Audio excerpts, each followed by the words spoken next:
Welcome, Swamp Bros, to the panel, and we're going to be going over the indictment documents tonight for P. Diddy. Well, thank you for having me. I haven't covered this case in a while, and now that we actually have charges, I feel like it's time. Ready to get back in the game. Yep. I mean, it was hard covering him when there was no charges. It was like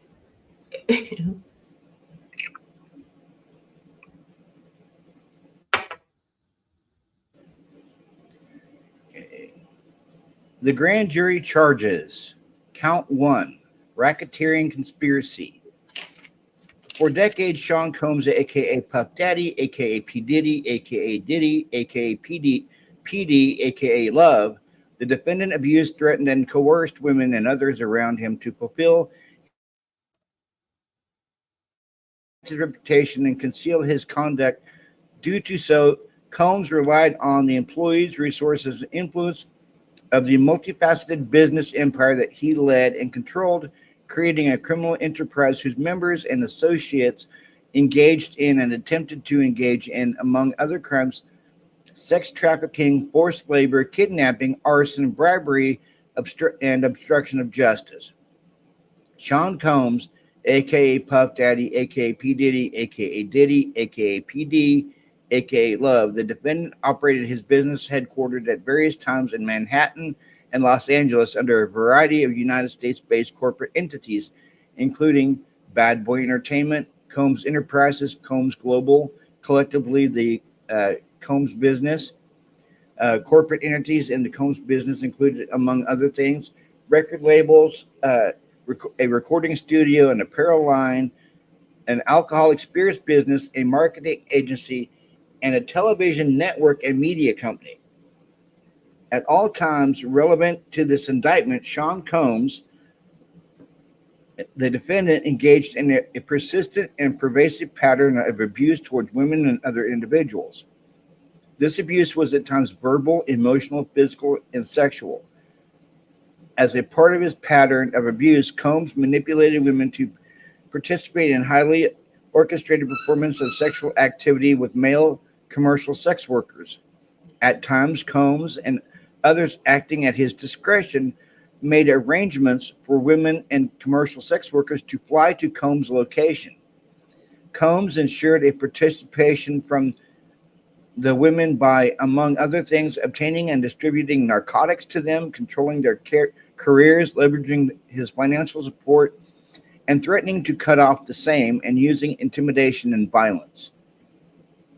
Physical abuse by Sean Combs, the defendant, was recurrent and widely known. On numerous occasions for at least in or about 2009 and continuing for years, Combs assaulted women by, among other things, striking, punching, dragging, throwing objects at, and kicking them. These assaults were at times witnessed by others, including one instance at a Los Angeles hotel in or on about March 2016, which was captured on video and lately publicly reported, where Combs kicked and dragged and threw a vase at a woman as she was attempting to leave. When a member of the hotel security staff intervened, Combs attempted to bribe the staff member to ensure silence. This dude is evil. Combs' violence was also not limited to these women. It extended to his employees, witnesses to his abuse, and others. Sean Combs, the defendant, used the Combs Business, including certain employees, to carry out, facilitate, and cover up his abuse and commercial sex. Those employees, including security staff, household staff, personal assistants, and high-ranking supervisors, and others close associates, acted as Combs intermediaries, and their conduct was facilitated and assisted by Combs' control of the Combs Business.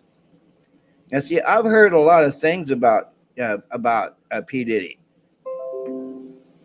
I've heard that he's been tied to Michael Jackson back in the '80s, and there's also some talk that he was facilitated Michael Jackson's death, Kiki.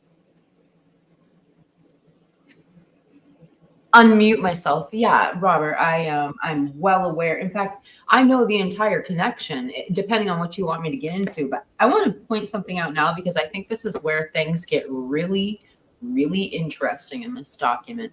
So you can see that this is where we start hearing every single entity that he is affiliated with. And I think this is really important because they're not just going after Puffy, they're going after the corporations. Because when you protect yourself through incorporating, and he makes all, I listed out a lot of these corporations from Bad Boy to Combs Entertainment to Combs Global and all of their subcontractors. And see, that's the thing is you incorporate and you try to protect your money by doing that. And he's not going to do that. And if they go after these corporations, then every time he got dividends paid out, they're going to be able to go after those bank accounts that these corporations paid dividends to. And so this is huge because it means he can't shield his money. He's saying they're saying this was statutory. They're saying that he was in a position of power. This is all allegedly, blah, blah, blah. But he was in a position of power over these employees. And then the subcontractors acted on his behalf. And it takes away their shield of protection. And it also takes away the money's protection. It's just, and also, can I just point something out? Isn't this so much easier to read than anything we've read in the freaking Idaho 4 case? Like, what the heck? It's like a storybook compared. It's crazy how easy it is to read compared to court documents we read in that case. Just had to throw that. And see, and also, I watched this documentary the other night, and it was about P. Diddy and some of the other celebrities that came to these freak off parties. And see what Sean Combs would do was he would videotape these freak off parties, so he would have some type of blackmail or coercion over these celebrities to do what he wanted them to do. Like, there's been some allegations that have come to light, and it's coming from a suit of Rodney Jones, and in this suit, Rodney Jones has come out about Cuba Gooding Jr. Being at one of these freak off parties for Diddy, and Diddy videotapes everything. Every freak off party he has, every sexual encounter he has, he videotapes. So that way, if the person comes back, he has some type of leverage over them, or almost like blackmail. Like, if you say this, I'm going to show this, and it's going to ruin you. Yeah, and I just want to point out in like the Rodney Jones or the incident with Cuba Gooding Jr., they're 100%. They're alleging assault. Like, it's not just like that. It was intimidation or anything like that. I know what we're allowed to say. We've never had to say these words in the Idaho 4 case, but I guess I'll just say SA. I guess that's how do we do this, Robert? How do we censor our words? Do we say SA? Anyway, that story is wild. And that was in the Diddy docs, the first round of Diddy docs. And so I don't know. And in this documentary, they've tied Michael Jackson to Diddy. He met Diddy back in the 80s. And around this time, Michael Jackson had bought, pretty much almost all of Sony Music's library. So it was worth a lot of money. And Jackson was feuding with Tommy Mottola, who was at the time was running Sony. And keep going, Rob. I know this one. Huh? I said, keep going. I know this story well. In fact, I've done so much research on this story. I know. I have a whole video on it actually. On the Michael Jackson. Him and Tommy Mottola was beef, and Michael Jackson bought this huge Sony music catalog, which include the Beatles. And what's kind of funny, but there's a backstory to that is Michael Jackson asked Paul McCartney exactly how much money the Beatles' music would be worth. So Paul McCartney told Michael Jackson exactly how much it's worth. So yeah, there was a standing beef between Michael Jackson and Paul McCartney because Paul McCartney's own words came back to bite him in the butt because Michael Jackson bought the entire Beatles catalog from Sony. Yeah. Right out from under Paul McCartney. And yeah, that was really but sad. back in 2009, AIG, which was promoting Michael Jackson's "This Is It" concert, it was going to be like a comeback for him over there in London. It was the name of the concert was called "This Is It." It was going to be a world tour. Mm-hmm. AIG is the one that assigned that doctor to Michael without Michael's permission. And okay. Well, and AIG was affiliated with Sony, and it was also affiliated with Sean Puff Daddy Combs, and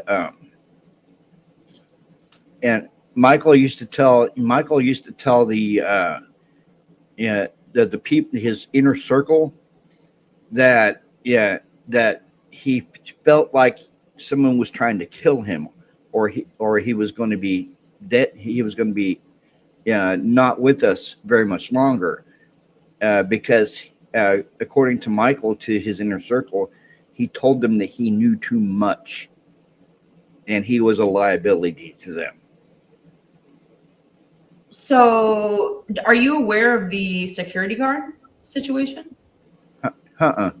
Oh, okay. Well, so that's the Puffy connection that I'm aware of. Like, as far as I do know a lot about the Tommy Mottola situation because it plays into this.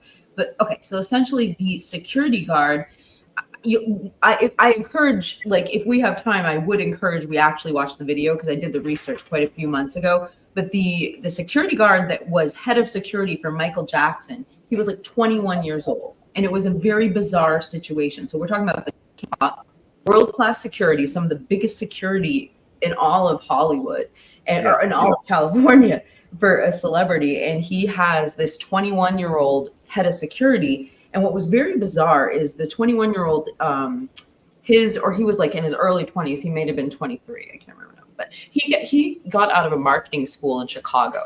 Like, he had no background in security, anything like that. He was like a marketing specialist. And he has connections to Puffy. And when we talked, there was a shooting that happened outside of one of Puffy's record studios in LA. And it was a messed up situation where the person allegedly got shot in the bathroom and they dragged the body outside the streets. The cops came, it all got brushed under the rug. Well, this security guard was the one affiliated with that. And then he was there the night that Michael Jackson allegedly overdosed. He was something like the last person in the room. So anyway, fast forward, there's this connection right there that everyone's making between Puff and Michael. Well, fast forward to the reading of Michael's will. They pull out a document saying that Michael signed all of his music's rights over to Tommy Mottola and that group of people, Sony Records, who he was beefing with. He was against them. And his family's like, wait a second. Look at that date. You're suggesting that Michael signed this? Well, guess what? He was in New York on that date. And then mysteriously, the judge allegedly accepted a second will with a new date on it. So it gets deep. And I'll tell you, I was following Candace Owens at the time, and she completely stopped covering the story. The last time she made it, I covered her last thing, and I said, I'm not covering this either. It's just so sketchy. But yeah, the Michael Jackson connection is so real, and it's scary. So, but yeah, it's a wild twist, right? And then the Kardashian connection when it comes to the money is pretty well known too. And I can't wait to see if that's going to play into this new indictment. And Puffy has been tied to Tupac's murder as well. Oh yeah. No. The actual person who set it up, the one that they arrested, KPD, Hmm. uh, spilled the beans. No, I'm saying we're protecting our channels by saying allegedly, Yeah. Robert. Yeah, allegedly, but he spilled the beans and told the investigators everything. Oh yeah. And Netflix, I mean, when I saw the Netflix documentary, I felt like every single, piece of the puzzle was finally put together for me. Yeah. But wow, it's just so sad that it took this long, and these lives were lit. It's sad that justice took this long. Yeah. Okay. All right, From at back to least yeah. From at least in or about 2008 through on or about the date of the filming of this incident, Sean Combs, the defendant, and others known and unknown were members and associates of a criminal organization, the Combs Enterprise, or the Enterprise. Members and associates of the Combs Enterprise engaged in and attempted to engage in, among other activities, sex trafficking, forced labor, interstate transportation for purposes of prostitution, coercion, and enticement to engage in prostitution, narcotics offenses, kidnapping, arson, bribery, and obstruction of justice. The Combs, okay, hold on, I okay. moved it up. The Combs Enterprise constituted an ongoing organization whose members functioned as a continuing unit for a common purpose of achieving the objectives of the Combs Enterprise. The Combs Enterprise was engaged in and its activities affected interstate and foreign commerce. The Combs Enterprise operated in the Southern District of New York and elsewhere, and at all times, the relevant to this indictment, Sean Combs was the leader of the Combs Enterprise. Sean Combs and others, known and unknown, participated in unlawful and other activities related to the conduct of Combs Enterprises affairs. These individuals included certain Combs business employees, such as members of Combs security staff, household staff, personal assistants, high-ranking supervisors, as well as others close associates of Combs. The purposes of the Combs Enterprise included the following: operating a global business in the media, entertainment, and lifestyle industries, including, among other things, record labels, a recording studio, an apparel line, an alcoholic spirits business, a marketing agency, a television network, a media company. So, did you notice, like when we talk about them attacking the corporations, did you notice that it goes back to 2008 to now? Yeah. They're Yep. they're really going to take hold of the money. And you like mentioned other celebrities, and what I was going to say, I don't think I brought up before, is I think it goes way deeper than that. I think it goes to politicians, allegedly, because how could he have gotten away with this for so freaking long, especially Yeah. like knowing allegedly law enforcement um, connections with the Michael Jackson incident. Yeah. Okay. Preserving, protecting, and promoting and enhancing the power, reputation, and brand of Sean Combs as a musician, entrepreneur, and figure in the entertainment industry, enriching members and associates of the enterprise, including its leader Combs, and in particular those who demonstrated loyalty to Combs and willingness to conceal his crimes. Preserving, protecting, promoting, and enhancing the power of the Combs enterprise, including the power of its leader. Combs, through violence, use of firearms, threats of violence, coercion, and verbal, emotional, physical, and sexual abuse, fulfilling the personal desire of Combs, particularly those related to Combs' sexual gratification, including through the exploitation of women and the use of commercial sex workers, enabling Combs and other members and associates of the Combs enterprise to engage in unlawful acts of violence, including sexual violence, sex trafficking, forced labor, interstate transportation, purposes for prostitution, coercion, enticement to engage in prostitution, narcotics distribution, and other crimes, and concealing the commission of such acts, securing absolute securing absolute loyalty from members of the Combs enterprise, including through acts of violence and threats. Protecting the Combs enterprise and its members and associates, including Combs, from detection and prosecution by law enforcement authorities through acts of intimidation, manipulation, bribery, and threats of retaliation against individuals who witnessed the crimes committed by members and associates of the enterprise. Means and methods of the enterprise. Among the means and methods by which Sean Combs, the defendant, and other members and associates of the Combs enterprise conducted and participated in the conduct of the affairs of Combs enterprise. See, they're making Combs enterprise out to be like the mafia. Well, I think they kind of have to, because in order to bring down everything, they have to get hold of all of that money. And I mean, and here's the thing is, like, if you read down, like or you've gotten to a lot of it, but they're bringing up the people who were paid by him, his subcontractors. Like, there's going to be so many more indictments because of this, is my feeling. Like, this is how they're getting everyone. I didn't see. I'm going to search the document now. Did they actually use the word RICO anywhere in this? Okay. Yep. Yeah, they used the word RICO, and they called it racketeering conspiracy.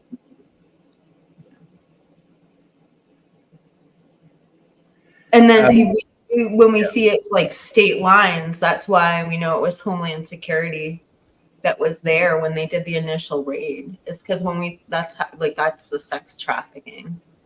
Yeah. Combs and other members and associates of the Combs enterprise wielded power and prestige of Combs' role at the Combs business to intimidate, threaten, and lure female victims into Combs' orbit. Often under the pretense of a romantic relationship, Combs then forced threats of force and coercion to cause victims to engage in extended sex acts with male commercial sex workers that Combs referred to as, among other things, freak-offs. Freak-offs were elaborate and produced sex performances that Combs arranged, directed, embated during, and often electronically recorded it. In arranging these freak-offs, Combs, with the assistance of members and associates of the Combs enterprise, transported and caused to be transported commercial sex workers across state lines and internationally. So he had women coming over from other countries, Kiki.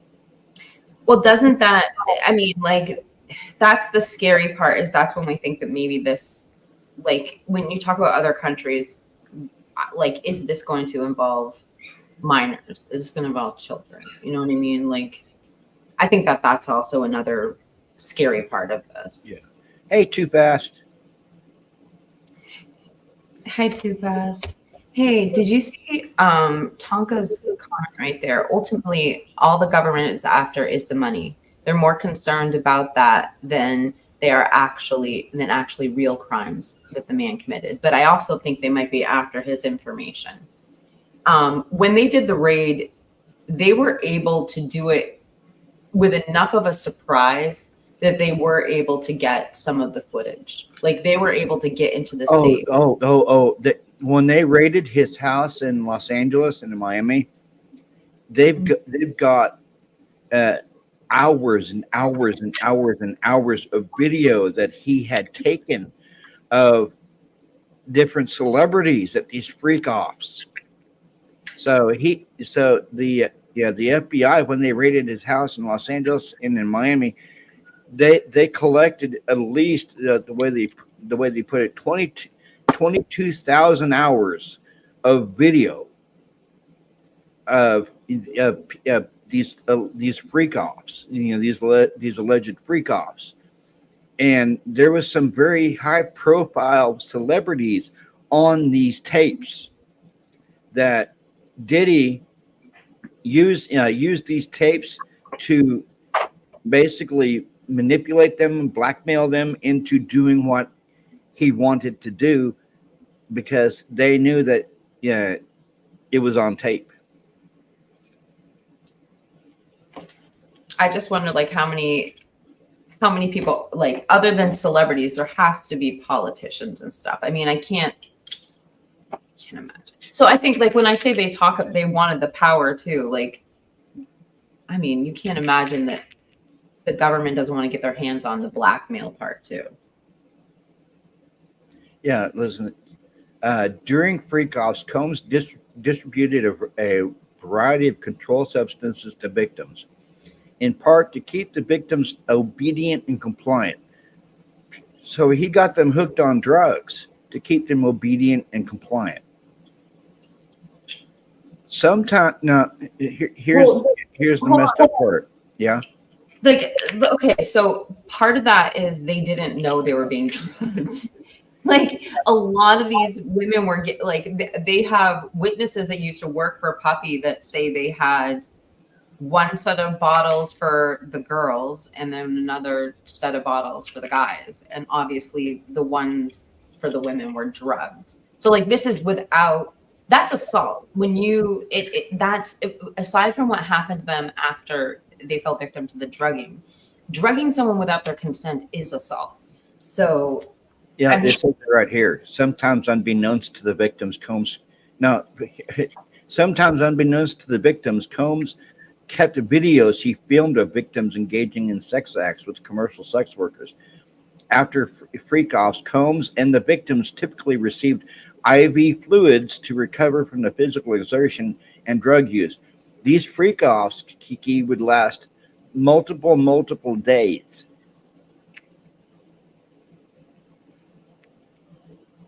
Like, not one day. Like, people were held hostage. Yeah, sometimes they lasted multiple days.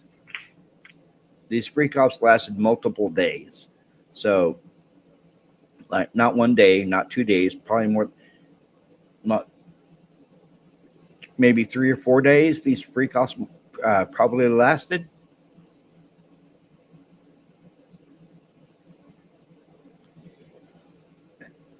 I'm sorry, this dude he's evil, Kiki. He really is. He's evil. Yeah, well, I mean, I think that we've known this for a long time. It's just weird this is happening so many years later. It's like, why did it take so long? Well, do you know who the instigator of it was, of his downfall?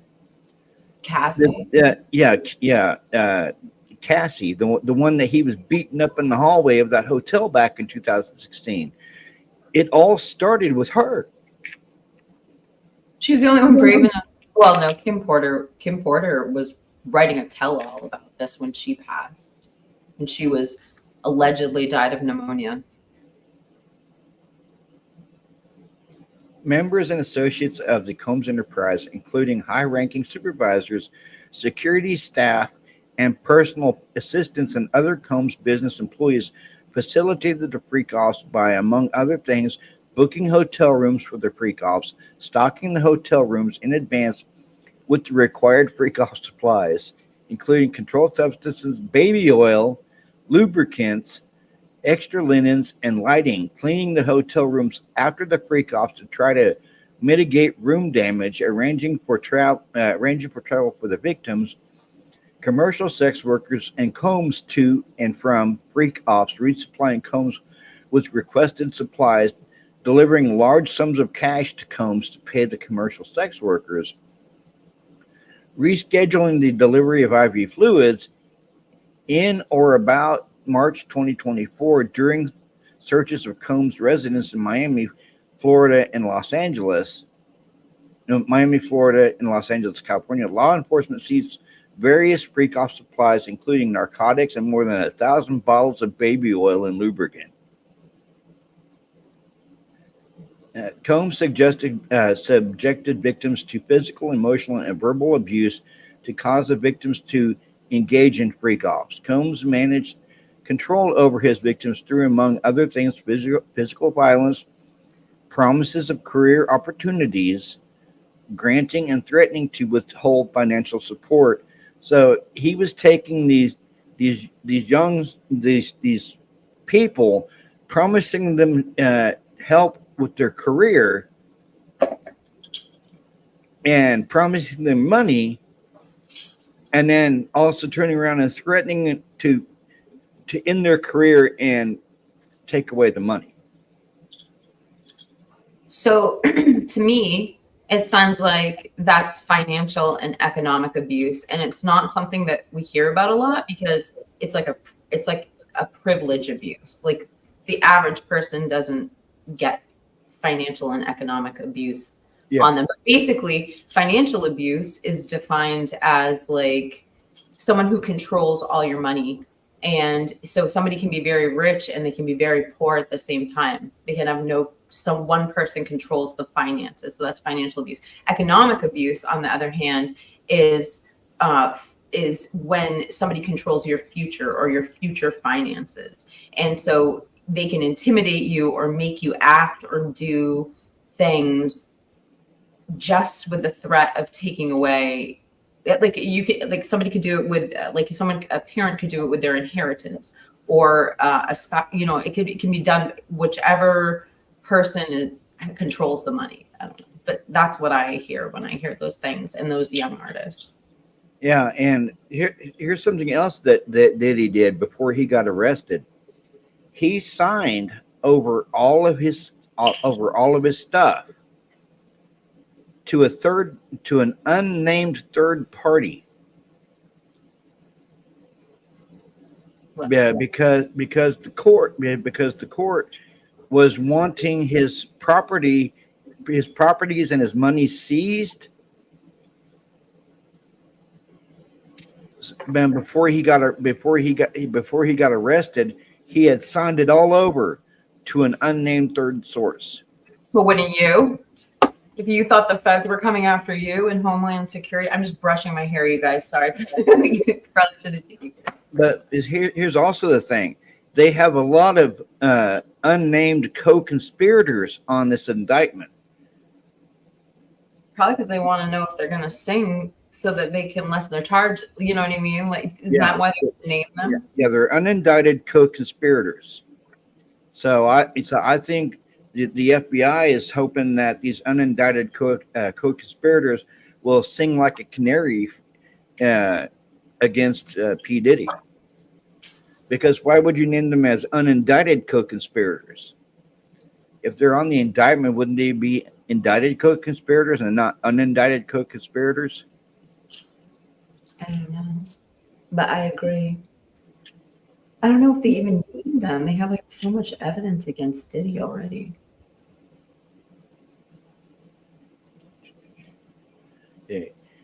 Okay. Threatening to withhold financial support and by other coercive means, including tracking their whereabouts, dictating the victim's appearance, monitoring their medical records, controlling their housing, and supplying them with controlled substances. During and separate from freak-offs, Combs, among other things, hit, kicked, threw objects, and dragged victims at times by their hair. These assaults often resulted in injuries that took days or weeks to heal. Combs also threatened victims' careers and livelihoods, including if they resisted participating in freak-offs. Victims believed they could not refuse Combs' demands without risking their financial or their job security, or without repercussions in the form of physical or emotional abuse. Combs also used the sensitive, embarrassing, and incriminating recordings that he made during freak-offs as collateral to ensure the continued obedience and silence of the victims. That's what I was just talking about, wasn't it? Yeah. Members and associates of the Combs enterprise, including Combs security personnel, at times carried firearms.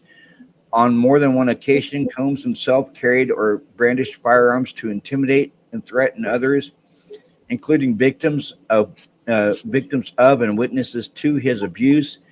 In or about March 2024, during searches of Combs' residence in Miami, Florida, and Los Angeles, California, Law enforcement seized firearms and ammunition, including 3 AR-15s with defaced serial numbers, as well as a drum magazine. Members and associates of the Combs enterprise enabled Combs' control over victims by following his directions regarding financial payments to victims, advancing or suppressing the victim's career opportunities, and acquiring the controlled substances Combs used to keep the victims compliant. Members and associates of the Combs enterprise at times witnessed Combs' violence towards the victims or the victims' injuries caused by Combs without intervening. Instead, members and associates of the Combs enterprise helped conceal the violence and abuse by, among other things, assisting Combs in monitoring and preventing victims from leaving locations such as hotels or Combs residences. These occasions include instances in which a victim was required to remain in hiding, sometimes for several days at a time, to recover from injuries Combs inflicted. Without being publicly observed, members and associates of the Combs enterprise also assisted Combs in locating and contacting victims who attempted to flee his abuse. When employees, witnesses to his abuse, or others threatened Combs, authority or reputation, Combs and members and associates of the enterprise engaged in acts of violence, threats of financial and reputational harm, and verbal abuse. These acts of violence included kidnapping and arson. In addition, on multiple occasions, Combs threw both objects and people, as well as hit, dragged, and choked and shoved others. When Combs' authority or reputation was threatened by the possibility of negative publicity or legal or law enforcement action against him, including in or about late 2023, following public allegations of Combs' crimes, Combs and members and associates of the enterprise pressured witnesses and victims, including through attempted bribery, to stay silent and not report what they experienced or are new to law enforcement on phone calls. Combs and other members and associates of the enterprise, among other things, provided these victims and witnesses with a false narrative of events in an effort to conceal Combs' crimes. Combs caused these calls to be recorded on at least 2 occasions. Wow. I mean, how do you even respond to this? He's just so disgusting. So he was having those phone calls with the victims recorded. Yeah. And it's okay, so let's just say something like, if he's providing them everything, like their cell phones and everything, like, so this isn't 2008. This is 24. Like, yeah. he probably like, think about how somebody like that spy, like how people spy on you nowadays. Like, there's apps that like spy on your phone. He probably monitor their text messages. You know what I mean? Like, yeah. How do you like spy on a phone call? It's not like he has like a tapped phone. Like, he probably was like spying on all their electronics and stuff like that. Yeah, the racketeering conspiracy from at least in or about 2008 through on or about the date of the filing of this indictment in the Southern District of New York and elsewhere, the defendant and others known and unknown being persons employed by and associated with the Combs enterprise, described in paragraphs 6 through 12 of this indictment, an enterprise engaged in and the activities of which affected interstate and foreign commerce, knowingly combined, conspired, and confederated and agreed together with each other to violate the racketeering laws of the United States, to wit, Title 18 United States Code, that is, to conduct and participate directly and indirectly in the conduct of the affairs of the Combs enterprise through a pattern of racketeering activity, as that term is defined in Title 18 of the United States Code, sections 1961.1 and 1961.5, consisting of multiple acts involving kidnapping, chargeable under the following provisions of state law. And they've got the California Penal Code on here as well for kidnapping. Multiple acts of involving arson, chargeable under the following provisions of California Penal Code. Arson. Arson. Isn't that like, what are they talking about? Does anybody know what they're talking about? Arson? Setting something on fire. No, I realize that, but like, what was Diddy? What fire was Diddy involved in? He was threatening arson on the victims. Oh. I thought you said multiple incidents of arson. I misunderstood. Yeah, multiple acts involving kidnapping, chargeable under the following provisions. Yeah, multiple acts. Multiple acts involving arson, chargeable under the following provisions of state law, California Penal Code. 451 arson, California Penal Code 2A, and it's 664 attempted California Penal Code, aiding and abetting, and California Penal Code 181 conspiracy. Multiple acts involving bribery, chargeable under the following provisions of state law, California Penal Code 137, bribery of a witness. California Penal Code 21A, 664 attempt, California Penal Code 31, aiding and abetting, and California Penal Code 182 conspiracy. Multiple acts indictable under Title 18 related to tampering with a witness, victim, or an informant. Multiple acts indictable under Title 18 relating to forced labor. Multiple acts under Title 18 relating to sex trafficking.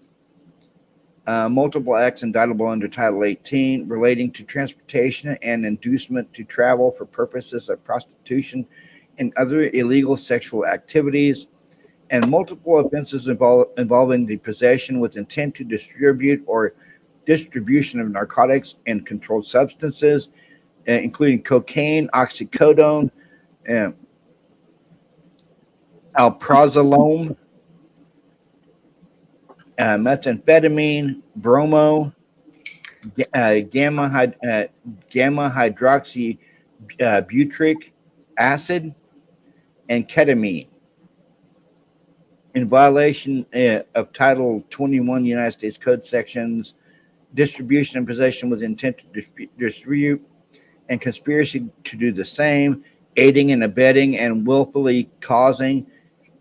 It was a part of the conspiracy that Sean Combs, the defendant, agreed that a conspirator would commit at least 2 acts of racketeering activity in the conduct of the affairs of the Combs enterprise from at least in or about 2009 up to including in or about 2018 in the Southern District of New York as a part of his agreement to conduct and participate in the conduct of affairs of the Combs enterprise through a pattern of racketeering activity. Sean Combs, the defendant, agreed to in and affecting interstate and foreign commerce, knowingly recruit, entice, harbor, transport, provide, obtain, advertise, maintain, patronize, and solicit by any means a person knowing and in reckless disregard of the fact that means of force, threats of force, fraud, and coercion,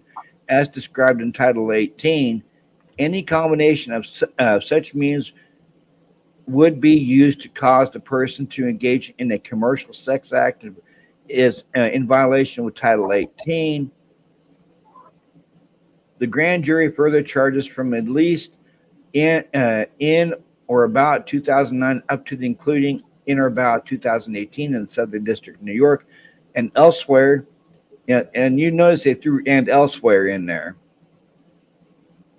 Sean Combs in and affecting interstate and foreign commerce, knowingly recruited, enticed, harbored, transported, provided, obtained, advertised, maintained, patronized, and solicited by any means a person knowing and in reckless disregard of the fact that means of force, threats of force, fraud, coercion, and described in Title 18 United States Code, any combination of such would be used to cause a person to engage in a commercial sex act, an attempted aid, and abetted and willfully caused the same, to wit, Combs recruited, enticed, harbored, transported, and maintained a person, victim one, and attempted, aided, and abetted and willfully caused victim one to engage in commercial sex acts, knowing and in reckless disregard for the fact that victim one was engaging in commercial sex acts as a result of force, fraud, and coercion. Do you know who? I wonder who victim one is. I think I know who it is. I'm pulling up her name right now just because I can't remember what it is. She is like, she's one of his. I'll pull up my guess. Just give me a minute. I don't want to say the wrong person, but I have a pretty good idea who it is. Count 3, transportation to engage in prostitution. The grand jury further charges from at least in or about 2009 up to and including in or about 2024. In the Southern District of New York, Sean Combs knowingly transported an individual in interstate and foreign commerce with intent that the individual engaged in prostitution, and attempted, aided, and abetted the willful cause the same, to wit, Combs transported, aided, and abetted and willfully caused the transportation of female victims and commercial sex workers to in interstate and foreign commerce on multiple occasions with the intent that they engage in prostitution.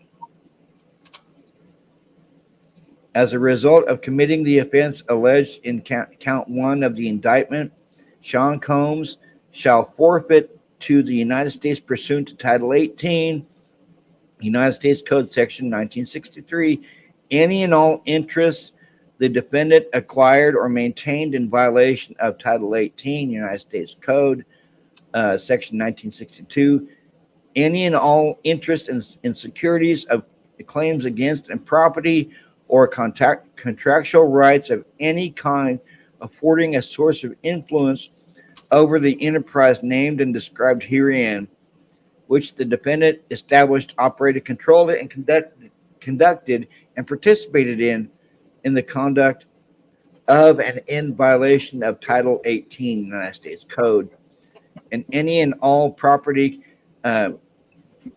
constituting and derived from proceeds obtained directly and indirectly said offense, including but not limited to a sum of money in the United States currency representing the amount of proceeds traceable to the commission of said offense.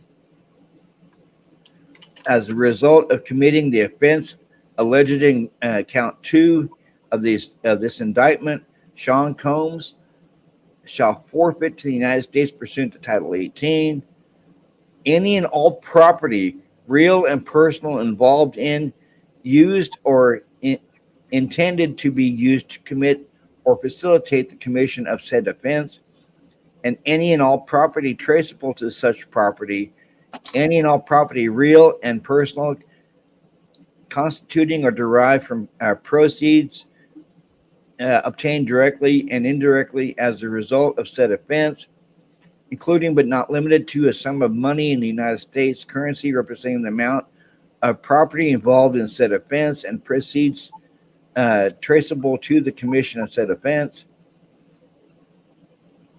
As a result of committing the offense alleged in count 3 of the indictment, shall forfeit to the United States pursuant to Title 18. Yeah, they're wanting his property and his personal money.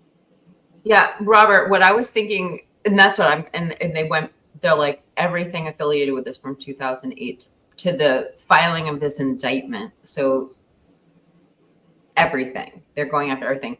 But victim one, I speculate to the live chat out there, do we think this could be Young Miami? Young who? Young Miami. Well, see, now I've heard about her. And according to, I'm just going to call him RJ. Yeah, he's the one coming out with the lawsuit. He claims in the lawsuit that she was the one supplying the controlled substances. The pink yay. I don't like to say, okay, I'm just going to say this right now. I know. Just say PC. Well, I know people say yayo, but I don't say that because I think it's too derogatory. Yayo is the word for mother in Swahili. So I say yay when I'm like, code, if anyone's wondering what I mean. Just say PC. All right, I'll just stop there. but yeah, and there's been some allegations that came out about Usher too in this lawsuit by RJ. Well, Usher's name is in here. Well, not in this, but in the lawsuit for RJ, he actually names Usher as somebody who had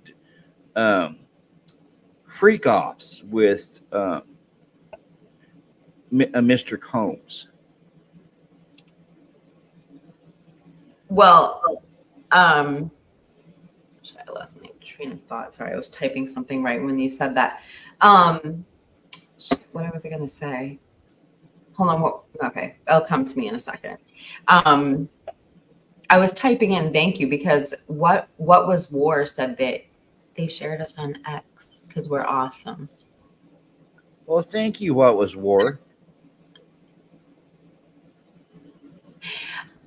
I was thinking of somebody else who's in the indictment who I went, I remember what it was. So you guys remember back in the day when Puffy was dating J-Lo, right?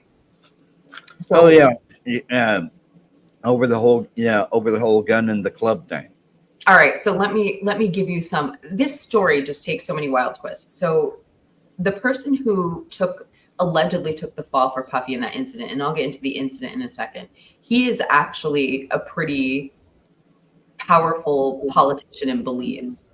And that's where he originally was from. So after he served his sentence in New York for shooting a woman in the face in a nightclub, allegedly, he went and served in Belize. Now, his whole world started falling apart a couple of years ago. There's all this drama. There's all these allegations of problems. And he's never liked Puffy. This is a guy who went to jail for Puffy. He never was okay with it. You could tell he was never okay with it. And it appeared from the outside looking in that he was being paid off. Now, he started singing a while back. In the Puffy papers, Puffy made a threatening comment to someone, basically saying, I already shot someone in the face in New York. Because that was used in the indictment, it was like, I believe it was recorded. That case has been blown open. And J-Lo is a witness in that. And J-Lo, I have a feeling J-Lo is going to be dragged into this. She has already come out and she's like, look, I'm the woman who got shot. And I have, like, again, I've done a video on this. I don't remember her name right now, but she's like, look, I was there. I got shot in the face. I saw the gun. And again, this is all alleged. She's like, I saw Puffy pull out the gun and shoot me in the face. She's like, I was shot in the face. Like, I'm the witness. And she goes, and now after all these years, he ran his mouth. It's now an illegal document and she's revisiting it. But it's this crazy thing because the guy that actually served time for Puffy, he's probably going to be, I would imagine, one of these witnesses. If the state has probably already got to him because he was in a whole heap of hot water down in Belize at the time when they raided Puffy's mansion. I don't know if anyone knows about that, but it's a wild story. I'm just throwing it out to the live chat. Robert, do you know what I'm talking about? Have you heard about this politician? Yeah, I've heard about it. Okay, almost done with the document. All yeah, okay.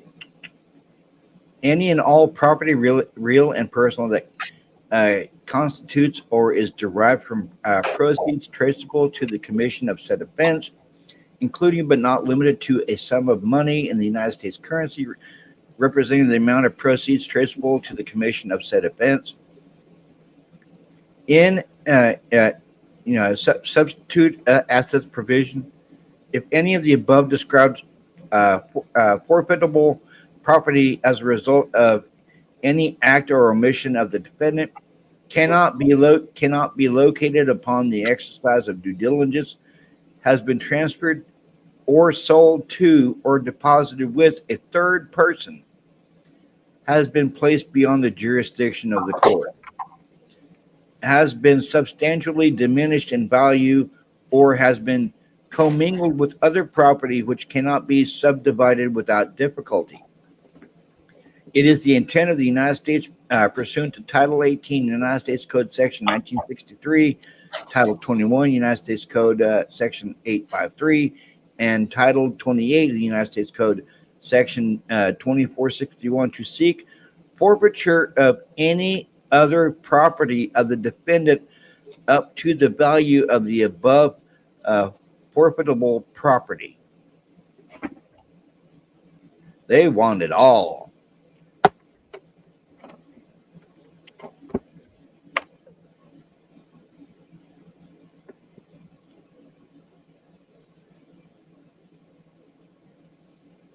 What do you say, Kiki? They want it all. Oh, they're not. They're nailing his freaking you know what to the floor. Yep. They denied him bail. Yep, twice. Let's bring in Attorney Stacey Schneider. And Stacey, you say today's indictment reads like a mob indictment. What was most shocking to you of all these allegations? Yeah, the fact, Jake, that the government in this indictment presented evidence alleging that Sean Combs was running a criminal enterprise, and they actually named it in the indictment, the Combs Enterprise.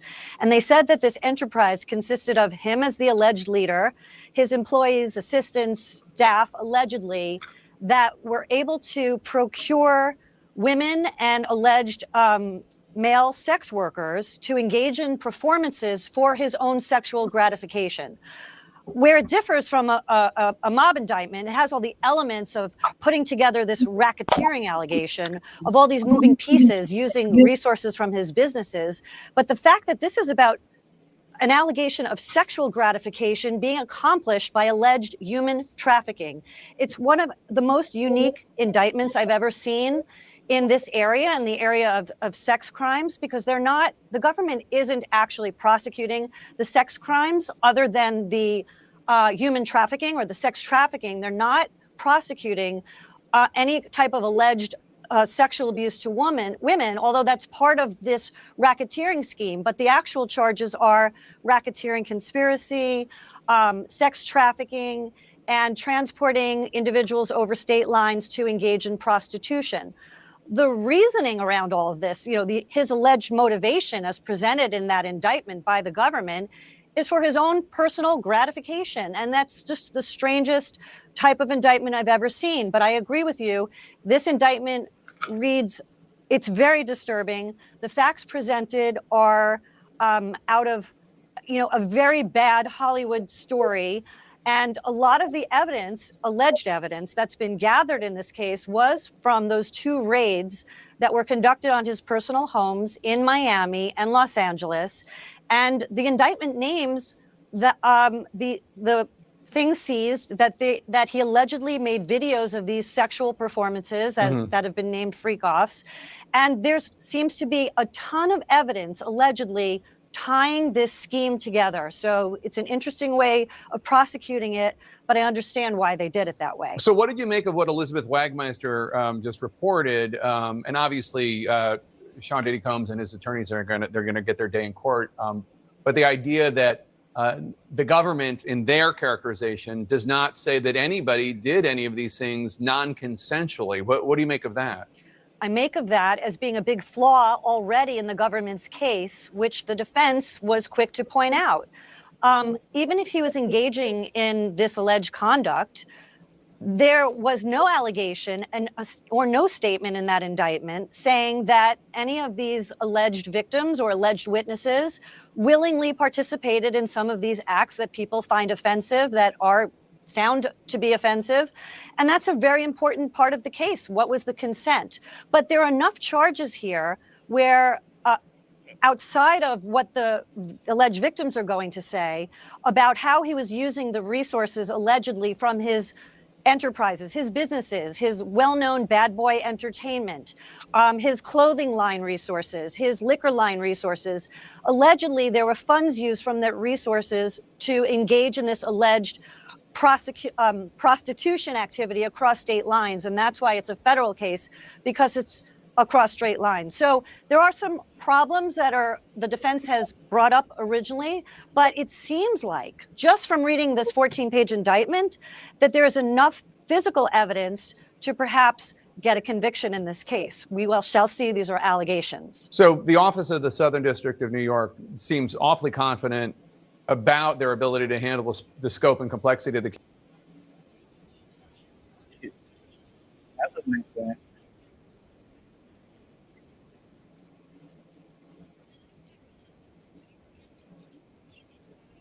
Together this. So basically, the Diddy mansion was Babylon. Like, I don't know what to say.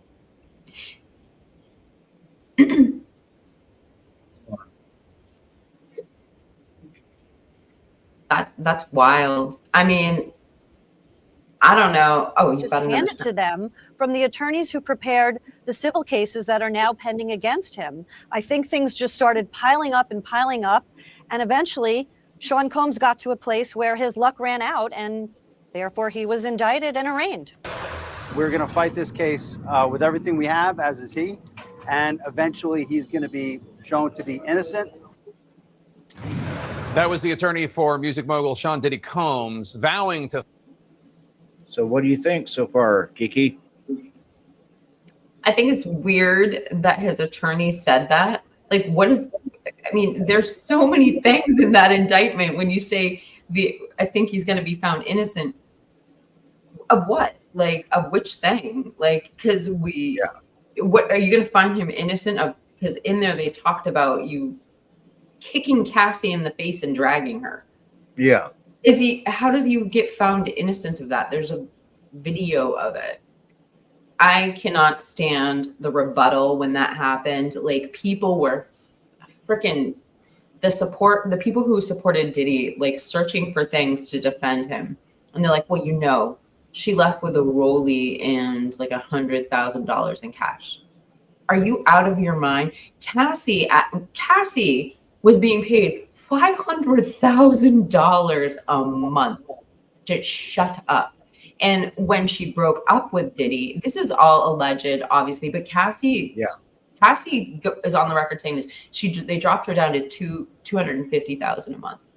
And you think that Cassie was trying to run off with his Rolex and $100,000, and you think Diddy cared? It's just, it's despicable the ways that people tried to defend that. It's indefensible. Let's just say she was stealing his entire family jewels. There's nothing that's going to ever justify intimidating a woman to the point where she has to try to sneak out of your room while you're in the shower, and then pulling her by her hair and kicking her in the face and dragging her down the hall, and then not knowing what happens to her when she leaves the hallway. I mean, that's all we know is what was done in the public camera. We don't know what happened when he dragged her back into that room and kept her there for 2 days. Yes, you just like in the RJ lawsuit.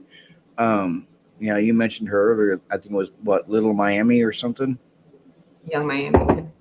Yeah, she was on the payroll for $150K a month, and she was dating Diddy at the time. She dated him for 2 years, and he was paying her $150K a month. I mean, like, I'm not one of these people who cares about age gap. Like, I'm not like, I just, I don't care what people do, but like, I don't know. Young Miami is a different story. I think that my speculation is she might be victim number one. I was actually trying to find a good video to pull up that you could play about Young Miami possibly being victim number one. I'll find something if you want. She came out, she did like a pretty big interview a month ago. She started, because one thing is like you could tell who was sort of allegedly on Diddy's payroll when he first got raided because of the you could see like there was some strategic tweets and stuff coming out. One of them was from Young Miami. The fight for Combs after a judge denied the rapper and music mogul bail and ordered him to stay in federal detention until the beginning of his criminal sex crimes trial. Combs faces 3 federal charges: racketeering conspiracy, sex trafficking by force, fraud, or coercion, and transportation to engage in prostitution. Combs has pleaded not guilty to those charges. In an unsealed indictment, prosecutors allege Combs, quote, abused, threatened, and coerced women and others around him to fulfill his sexual desires, protect his reputation, and conceal his conduct, unquote. It goes on to say, quote, on numerous occasions from at least in or about 2009 and continuing for years, Combs assaulted. My name is Dallas Neville. My franchise is Rainbow Restoration of Mesa, Arizona. Miami. I had an independent restoration Like, company that there's I only own. like a I couple own 7 videos of her right now. Women among. Hey, Heather. No, Hey, Heather.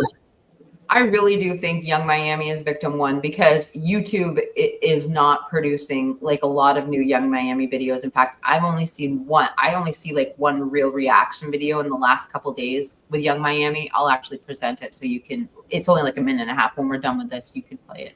I wonder if she's victim number one. She's victim one. Among other things, striking, punching, dragging, throwing objects at, and kicking them, unquote. Combs has been for years a celebrated artist. His work is credited with growing the hip hop genre and cultivating top artists such as Christopher Wallace, better known as Notorious B.I.G. And now Combs is obviously a criminal defendant. CNN's Ellie Honig, who used to work as a prosecutor for the U.S. Attorney's Office in the Southern District of New York, joins us now. Ellie, as he was leaving court for the day, Combs' attorney said they're appealing the decision on bail. How likely is that appeal to succeed? Right, Jake. So people understand what happened. The judge who made the decision today was a magistrate judge. That is essentially a judge who handles ministerial tasks, initial appearances. Tomorrow, the defense will take the case to the district judge. That's the judge who will handle this case all the way through trial. If I had to guess, I would say the district judge will agree with the magistrate judge and keep Sean Combs locked up. First of all, the law says that when a person's facing the charges Sean Combs is facing, the presumption is that he gets locked up pending trial. So the field is automatically tilted in the prosecution's favor. He is looking at a minimum of 15 years behind bars if he's convicted. The prosecutors argue that. And finally, prosecutors argued intensely that Sean Combs is engaged in constant obstruction of justice, intimidating witnesses, bribing witnesses, and that usually strikes a chord with judges when they're considering bail. What do you make of the charges and the indictment? Does it seem solid to you? One of the responses from Sean Combs' defense team seemed to be they don't have anybody who alleges that they did anything non-consensual. Yeah, I don't get that read out of the indictment. Of course, we're hearing from both sides. Now, it strikes me as a strong indictment. We do have to keep in mind it's a one-sided document. It's the prosecution's allegations. But a couple things jump out to me. First of all, they have videotape. We've all seen the videotape of the assault on one of those women who's alleged to be a victim. That's going to be a really tough piece of evidence for the defense.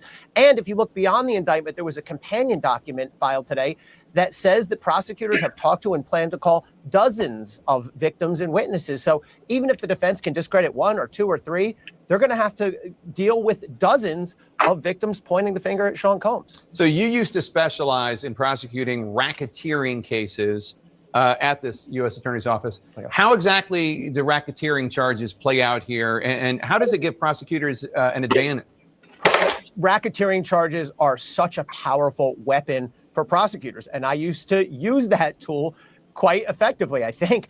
What prosecutors have done here is allege that Sean Combs was at the head of an organization, a racketeering organization, a criminal enterprise that committed multiple crimes that were connected to one another. And what that allows you to do as a prosecutor is to pour in evidence of all manner of crimes. And here prosecutors allege that Sean Combs committed this enterprise by committing assault, extortion, drug trafficking, with firearms offenses, with obstruction of justice. And so you end up as a prosecutor able to put this massive evidence of various types of crimes in front of a jury. So it's a lot for defense lawyers to respond to. And it really is an advantage for prosecutors if they can prove the core allegations. You're familiar with not only this prosecutor's office, but the judge assigned in this case.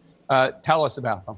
Yeah, so Judge Andrew Carter, first of all, is assigned to this case. He was a magistrate, as I mentioned before, in Brooklyn before this. His background primarily has been as a defense lawyer. He was a longtime public defender. He's deeply respected in the New York legal community. The prosecuting office here is the Southern District of New York. Maybe I'm biased. I used to work there, but it's known for charging and getting convictions in high-profile, high-stakes case. That's what the Southern District has done for decades now. They're no strangers to this type of case. I will say, at the risk of sounding like a homer, if they bring a case, they typically have the goods. They have their case buttoned up. All right, Ellie Honig, thanks so much. Appreciate it. Let's get some more on this with our legal and Why should you work at TF? That's just wild. So yeah, I mean, we're gonna see. This is gonna be. I think this is gonna be. This is gonna be. We talk about the trial of the century. This is gonna be huge. It's gonna be all these people lined up, like household names. Yeah. It's gonna be wild.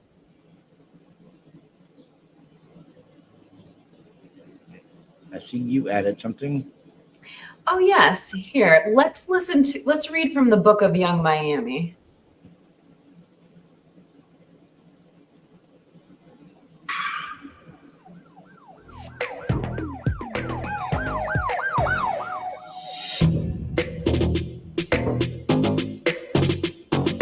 This is her. I should actually set this video up. Young Miami. The title of this video is Young Miami's Reaction to Diddy. This is really all we're seeing. And just so the chat knows, or those who just joined us, this new document we just saw, this new indictment to Diddy, talks about victim number one. And we're speculating who victim number one is. And I'm thinking it's Young Miami. Attends JT's concert during her stay in Houston.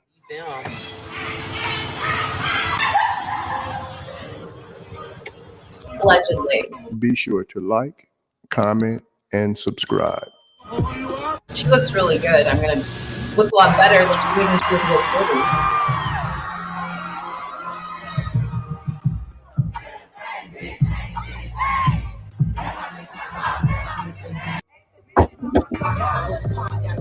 With the pieces in my sock, and I'm still hot in the cemetery top.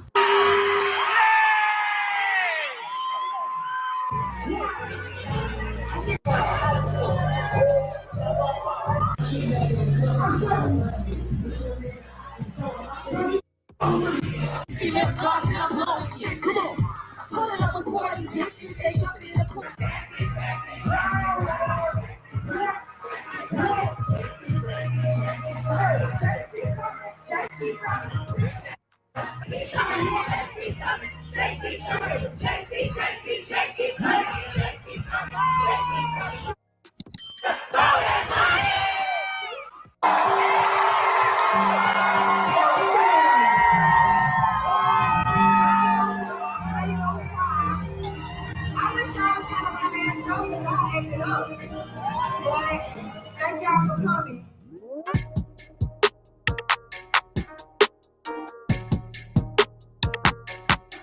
I don't know. Let's just go Thanks. back. Robert, I hate to be that person, but do you want to watch one of my Diddy videos? Maybe, if we have time. No? Okay. Robert, you're muted. Okay, I'm just gonna pull up one of my videos. Okay, I said real quick. I got a video. It's every celebrity that warned people about Diddy. Oh, that sounds fascinating. Do you want me to stop sharing my screen? I know Kitty is pulling a. Yeah, Robert is pulling a Kiki. I want to pull a Robert. and Like legacy one of my favorites. has taken the hip hop community by storm. But was the writing always on the wall for Diddy's alleged behavior? Several celebrities have casually spoken out about his so-called parties, which lawsuits have alleged to be breeding grounds for sex assault and Meek trafficking. Mill, Clues of Courtney. what was allegedly behind the curtain began to emerge in November when Diddy's former girlfriend, Cassie Ventura, sued the mogul in federal court on allegations of rape and a decade-long pattern of physical and sexual abuse. The singer, who was previously signed to Diddy's Bad Boy Records, claimed the rapper was controlling of every aspect of her life, including where she lived, what she wore, and even her medical records. The suit alleged several instances of abuse committed by Diddy, including battery, rape, and forcing her to have sex with male sex workers. The suit also claims Diddy used intimidation to control the R&B singer, including allegedly having someone blow up another rapper's car after Diddy learned he was interested in romantically pursuing Cassie when they were on a break period from their relationship. The suit also alleges Diddy became violent, beating Cassie multiple times each year. In one instance, Diddy allegedly pushed her into a car, then proceeded to kick her in the face repeatedly. In another claim, an intoxicated Diddy allegedly gave Cassie a black eye after she tried to leave a hotel room. The hotel security camera footage captured the incident, but Diddy allegedly bought it off for $50,000. Those weren't the only instances of alleged intimidation. The suit claims Diddy dangled Cassie's friend over a 17-story balcony and asked her to carry a gun in her purse. According to the suit, Cassie never went to the police and tried to leave their relationship multiple times, but was too afraid. The suit stated several Bad Boy Records employees turned a blind eye to the physical abuse and beatings Cassie allegedly endured, but no one spoke out in fear of their boss. According to the suit, Diddy supplied Cassie with different drugs, including ecstasy and ketamine.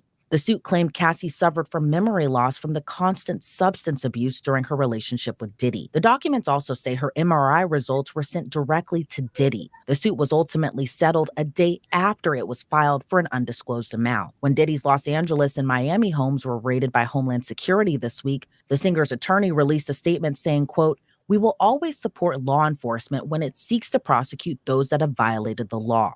Hopefully, this is the beginning of a process that will hold Mr. Combs responsible for his depraved conduct." It wasn't the only instance a former girlfriend of Diddy's came forward alleging instances of abuse. Diddy's ex-girlfriend Gina Hunn said in a 2019 interview with controversial blogger Tasha K that Diddy allegedly stomped on her stomach and punched her in the head during one incident. Hunn reportedly dated Diddy when he and Cassie were on and off. In the interview, she said she pleaded with Diddy to stop hitting her and said she couldn't breathe after he stomped on her stomach. Just like Cassie, she alleges Diddy was mentally, emotionally, and physically abusive during their time together, and claimed Diddy would compare she and Cassie, saying Hunn is the bad one and Cassie is the good one. Hunn did not take legal action against Diddy. However, her interview resurfaced around the web when Cassie filed her lawsuit against Diddy. And after this week's raid, previous celebrity interviews are also resurfacing and revealing more about Diddy's alleged conduct. In 2016, singer Usher, who had previously lived with Diddy when he was a teenager, told radio personality Howard Stern very curious things took place at Diddy's so-called Puffy Flavor camp. Usher, who was around 13 at the time, had moved to New York City and lived with Diddy, who was going by Puff Daddy, for a year. The idea to live with Diddy came from L.A. Reid, who was Usher's manager. Usher said he went to live with Diddy for a chance to see the lifestyle and referred to the time period as a wild and crazy time in the 90s. And in a 2004 interview with Rolling Stone, Usher was quoted as saying, "Puff introduced me to a totally different set of stuff. Sex specifically. Sex is so hot in the industry. There was always girls around. You'd open a door and see somebody doing it or several people in a room having an orgy. You never know what's going to happen." But in 2016, when Stern asked whether Puffy's place was filled with chicks and orgying nonstop, Usher responded, "Not really. It was curious and he got a chance to see things, but didn't know if he could indulge and understand what he was even looking at." Usher said very curious things took place there that he didn't necessarily understand. As for if it would be a place Usher would consider sending his children to, this is what he had to say. 14 years old. You're a dad now. Would you ever send your kid to Puffy camp? Hell no. Meanwhile, a member of a girl group previously founded and managed by Diddy also spoke out after Diddy's homes were... Hell no. Are you kidding me? Like, what is that supposed to mean, Usher? Dick. Sorry. raided by federal agents. On Monday, Aubrey O'Day, who is a part of the group Danity Kane, shared a statement about Combs after the raid saying, quote, "What you sow, you shall reap." In December 2022, O'Day said she was fired from Danity Kane in 2008 because she wasn't willing to do what was expected of her, not talent-wise, but in other areas. She said she wasn't the only girl that was in those types of positions. This past September, Diddy announced his plans to reassign publishing rights to select Bad Boy Records artists, including O'Day's group Danity Kane. But O'Day claimed Diddy's deal came with strings attached, those strings being non-disclosure agreements, also known as NDAs, that the artist had to sign. O'Day said the NDA agreement included the artist would not disparage Puff, Bad Boy, Janice Combs, Diddy's mother, Justin Combs Music, EMI Publishing, or Sony ever in public. And despite Diddy presenting the music group Danity Kane with their publishing rights, O'Day said that doesn't equal more money for the group, saying the deal would only bring her less than $1,000 in royalties. Another former artist of Diddy also reacted to this week's raid of Diddy's homes. Rapper Mace called the raid big payback and said it was amazing it happened on the anniversary of Life After Death, which was the last. That's an amazing interview if you haven't heard it. Album posthumously released by Mace Diddy's is best just friend. eloquent as he ever is. Like what he has to say, he's so good. Like he's such a good public speaker. But anyway, that's a really good. Notorious Yeah, I recommend it to everyone. I haven't heard it yet, but I recommend listening to IG. 50 Mace and Cent. Diddy have a long and embattled history. Mace was previously signed to Bad Boy that's what Records I in the heard. 90s, and I heard that Faith Evans has come out, and Biggie's son has come out and said that allegedly P. Diddy was behind his father's murder because Came out and said that. Biggie's son said that because Biggie was trying to start his own record label. Because he told his wife Faith Evans, his one dream in the industry was to own his own record label, and he almost had the money to do just that. But Diddy had him sign a contract where if he was to ever leave Bad Boy Entertainment, all of his entire music catalog stayed with Diddy.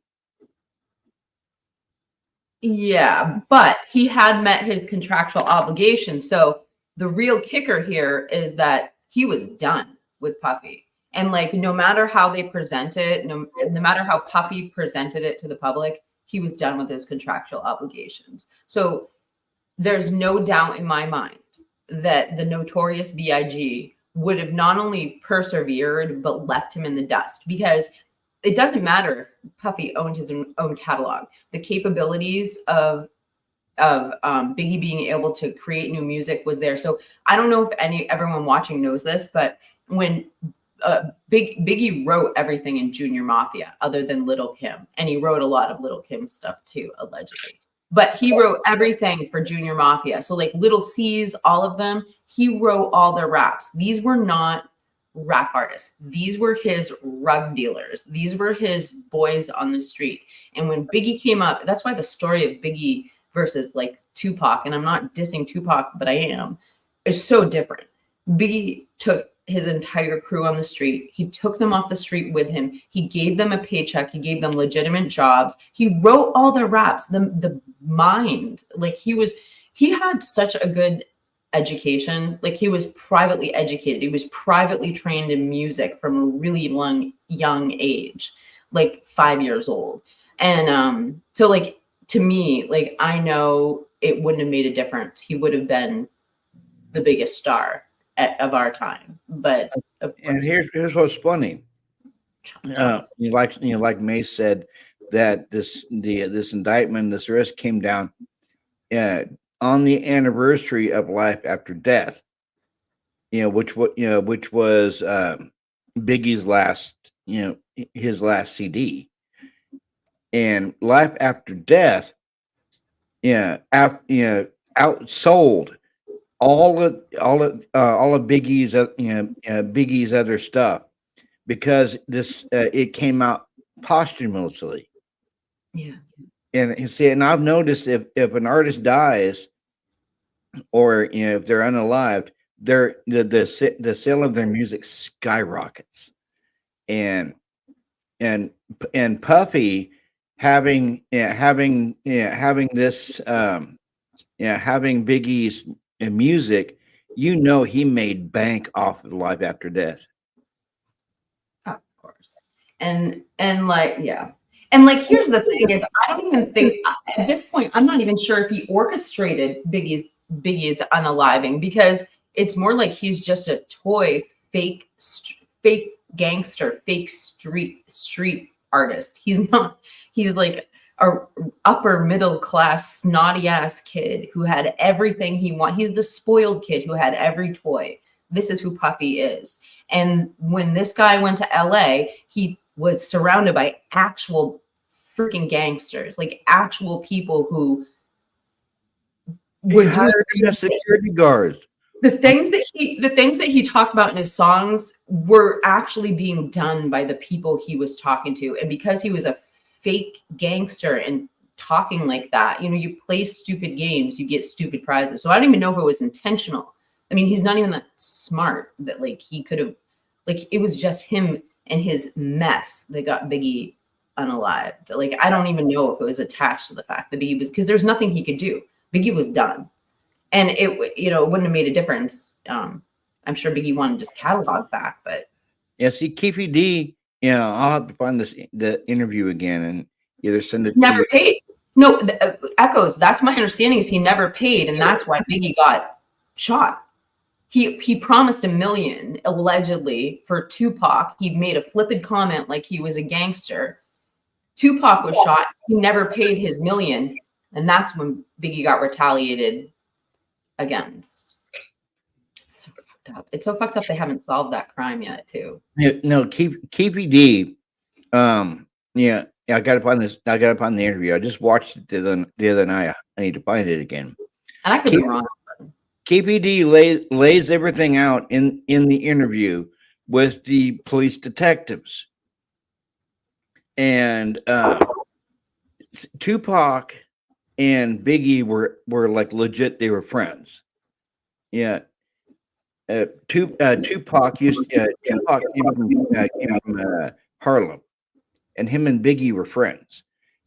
Now, when they got in the rap game, then Tupac moved to California. Biggie stayed there in New York, and you had the whole East Coast West Coast rap war going on, and the actual shooter of Tupac ended up dying a matter of months later in a drive-by.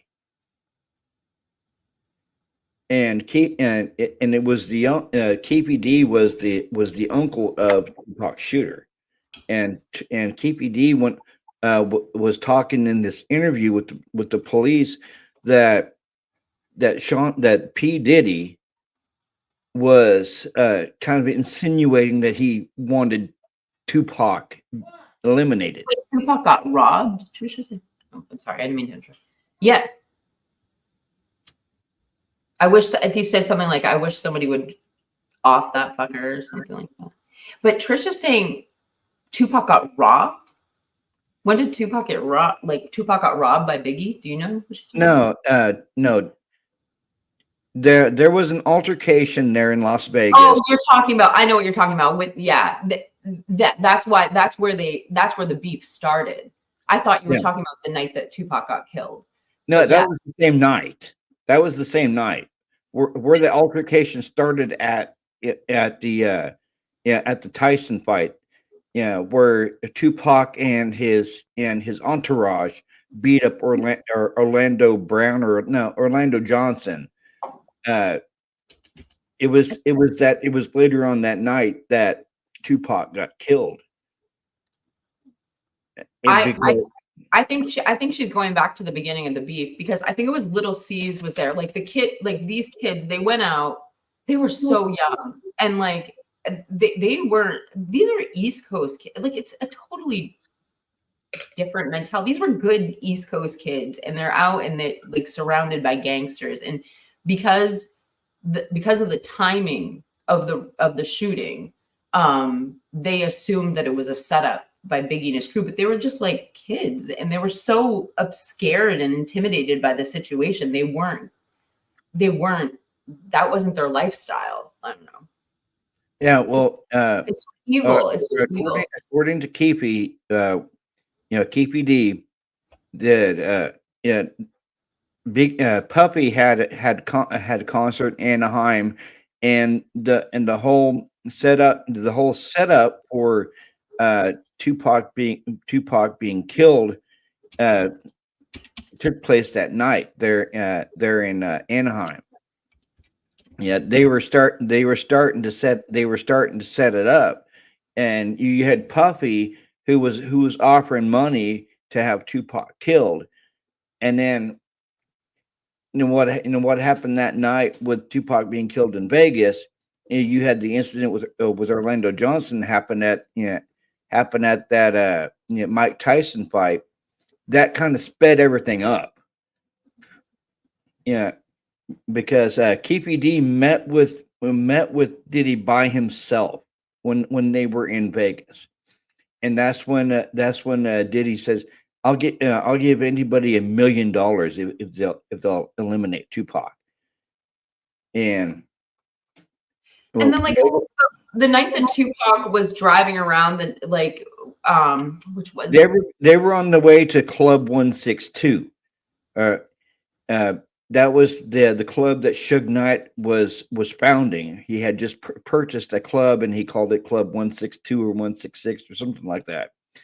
They had left the fight, and Suge and Tupac were, in their entourage, being followed by their cars. They were on their way to the club when Keefe D with Orlando Johnson in the back seat, and it was all set up by Diddy. Diddy rented all those cars that the Crips were driving that night. That Orlando Johnson was in. It was that car was rented by Diddy for Keefe D to do the hit. But they had that incident happen earlier where Tupac's entourage beat the crap out of Orlando Johnson, which kind of escalated stuff. And Orlando called his uncle and told him what happened. And at that time, Keefe and this other dude was, I think his name was Zip or something like that, was waiting at the club for Tupac and Suge to show up. Well, when they found out what had happened, they went back to the I think it was the Arena or hotel or whatever it was where the Mike Tyson fight was taking place. Went back there, picked Orlando Johnson up, and then drove around looking for Tupac and Suge. And when they found him, they pulled up right on Tupac's side. And Orlando Johnson, who was the shooter that night, rolled the window down, shot Tupac, and then they drove away. And then Orlando Johnson ended up getting killed in the drive-by. I think it was either a few weeks or a few months later. But they arrested Keefe D as the mastermind behind the Tupac getting shot that night. But the actual mastermind in it was P. Diddy. Yeah, because he went there and said, I'll give you this and this and this if you do it. And I mean, like you said, he was a little, he wasn't street. No, he wasn't. And can I just point out, just to back up what you're saying, because this is honestly, like, I wasn't planning on talking about Biggie, but which I should have. I was really thinking about the current indictments, but I remember now one of the things that Mace said, and it was about that night and how awful it was. So he came there. So these are young artists. We're not talking about, like, we think of superstars, but these were just regular people, and they rely on people like Puffy who write the check. They rely on them to pay for their security, their transportation, whatever. Like that's usually what happens. So anyway, Mace was there with all of them. Biggie gets shot. I'm sorry, Tupac gets shot, and everybody's getting out of Dodge. They abandoned Mace, not they, but Puffy abandoned Mace, and he was in a hotel, and I guess there was like 20 gang members outside surrounding the hotel and in all the hallways. Like he had to call people to get him out of there. He was just left there. So yeah, I mean, and I could be vague on the details or like wrong on the details, but it does, like, why would Puffy do that? Like, forget about the other people? Like, what was he trying to do? Yeah. I mean, I got to brush up on this story because obviously this is going to be coming back out along with the J-Lo incident. I really feel like these are going to be major parts of this case. Yeah. Well, no, because it goes back to 2008. I don't know. We'll find out. Yeah. Thousands. He gave his publishing rights to Diddy for $20,000. When he attempted to get his catalog back years later, he publicly slammed Diddy when the mogul turned down Mace's offer to buy back his publishing for $2 million. Diddy ultimately gave the publishing rights back to Mace. Mace, who had previously worked with Diddy on hits such as Can't Nobody Hold Me Down and Mo Money, Mo Problems, before going on to have a successful solo career, said he escaped Diddy. During his podcast, which he hosts with fellow rapper Cameron, he seemingly referred to the serious allegations against Diddy, saying, "Everything now that we see playing out was all the things I escaped." Meanwhile, rapper 50 Cent taunted Diddy on Instagram after the feds raided his homes. The two have been feuding since the early 2000s. 50 Cent, whose real name is Curtis Jackson, wrote, quote, "Now it's not Diddy do it, it's Diddy done. They don't come like that unless they got a case." The beef between the two seemingly dates back to 2006 when 50 released a diss track called The Bomb, where he claimed Diddy knew who shot and killed Biggie in '97. Since then, the two have made numerous comments on each other. When Cassie sued Diddy in November, 50 Cent said his production company was working on a documentary about the sexual assault allegations against Combs, even posting a clip to social media featuring bad boy rapper Mark Curry alleging Diddy spiked women's drinks at parties. The Diddy allegations also ventured into the comedy world, where comedian Cat Williams also previously made comments about Diddy's alleged wild parties. In January, Williams spoke out about Diddy during Shannon Sharp's Club Shay Shay podcast. Williams said, "I gotta protect my integrity because if P. Diddy be wanting to party, and you gotta tell him no." And just weeks prior to the raid, music producer Rodney Jones Jr., also known as Lil Rod, filed a $30 million lawsuit against Diddy, alleging sexual harassment and threatening him for more than a year. According to the suit, Jones claims he was subjected to possible drugging and rape, ritual humiliation, and being cheated out of more than $50,000 for work on Diddy's album. The suit also names actor Cuba Gooding Jr.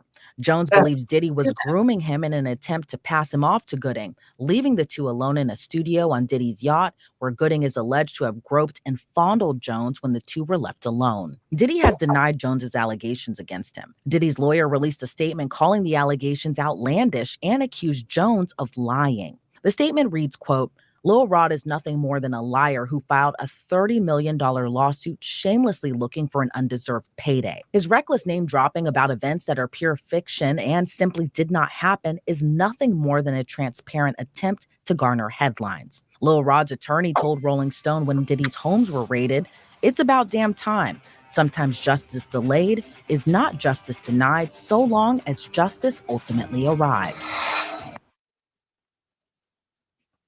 Wow. I mean, they really broke it down in that clip. They showed everything. Okay. Can we play one of my videos? Yeah. Oh, I just got poked by my wife. Oh, I knew that was gonna happen. I can't see him. The light's it's too dark in here. It's Tinker. Oh, it's Tink. Oh, honey. She looks really good. Did she like? Yeah, the right bro. Look how cute the puppy is getting. Oh, you're all grown up. Oh, she knows my face now. How are you doing, Tamara? Nice to see you. She said, "How you doing?" Oh, his headphones. The puppy looks really good. Yeah, he eats like a horse. His coat is really just soft and shiny. She said hi. Nice to see you. She goes, I got the babies. Oh my gosh. Bring them over together. Bring them over. Together. Bring them over. I got the babies. Oh, you got your SpongeBob shirt on. You fit right in with us. Tell her, Robert. She said you fit right in with your SpongeBob shirt. Yeah, my sister-in-law came over today wearing a bluish shirt, right? And the character had a little cone on top of his head, and on the bottom it says I'm sorry, I'm in my dunce timeout. Let's play one of your videos. Yes. All right. So I can give you guys a choice, but I really want to play the Michael Jackson video. Now, it's a 30-minute video, so I don't know if you want to play the whole thing, but I think once you get started, it's hard to not watch. But I do have one also on the tunnels under Diddy's mansion and how ex-users track his plane. So I have those two. But let me pull up Michael Jackson. Are you talking about the ex-user that was tracking Diddy's plane? Yep. I have a whole thing on it right here. It's called Diddy's jet was tracked to Antigua. I just made these public again because he got charged. I had all these members only, but it's called Diddy's jet was tracked to Antigua by ex-user. The one I really want to play with you now. Candace Owens has severed this relationship. She no longer has this podcast, but. Echoes just told me. Yeah, and I thought I'd bring it to your Jay-Z attention. turned himself in. Sorry, that was really loud. Would you say? Jay-Z turned himself in. What? Oh my gosh, we gotta Google this. Do you know when? Oh gosh. She just sent me something. Oh my God. Hold on. Let me get to it. I've lost so much weight since I filmed that video. I think I've probably lost like 10 pounds. Is she letting her imagination run wild, even though she has out? It's 2020, y'all. Yeah. What's the date on this? Hold on. What's the date on this? 2016. When was this published? Elevated. 3 hours ago. There's no expense being spared. We had a black billionaire's lunch. Yeah. You understand? Right. And we here together. And we're gonna keep staying together. We getting his eyes are poking out of his head like when I smoke. United we stand, and ain't nothing else. Right. To us. Black excellence. Right here.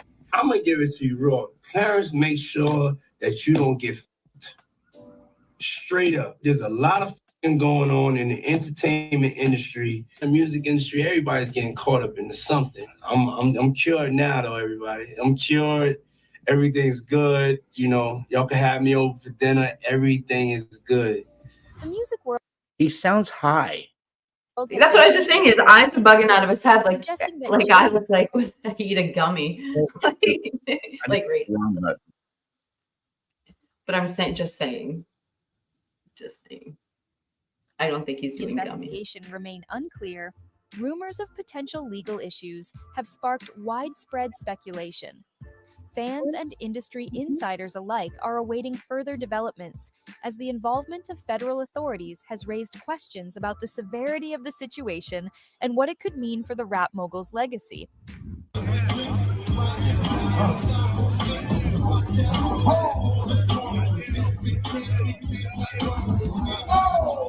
It has been reported that Jay-Z and Diddy, two iconic figures in the music industry, have shared a friendship spanning decades.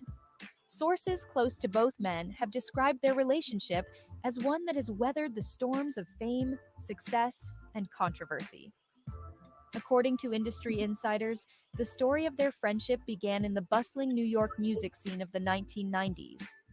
Both men were said to be making significant waves in the industry, carving out their unique paths to stardom. Despite the often competitive nature of hip-hop, Jay-Z and Diddy allegedly found common ground in their relentless drive and passion for music.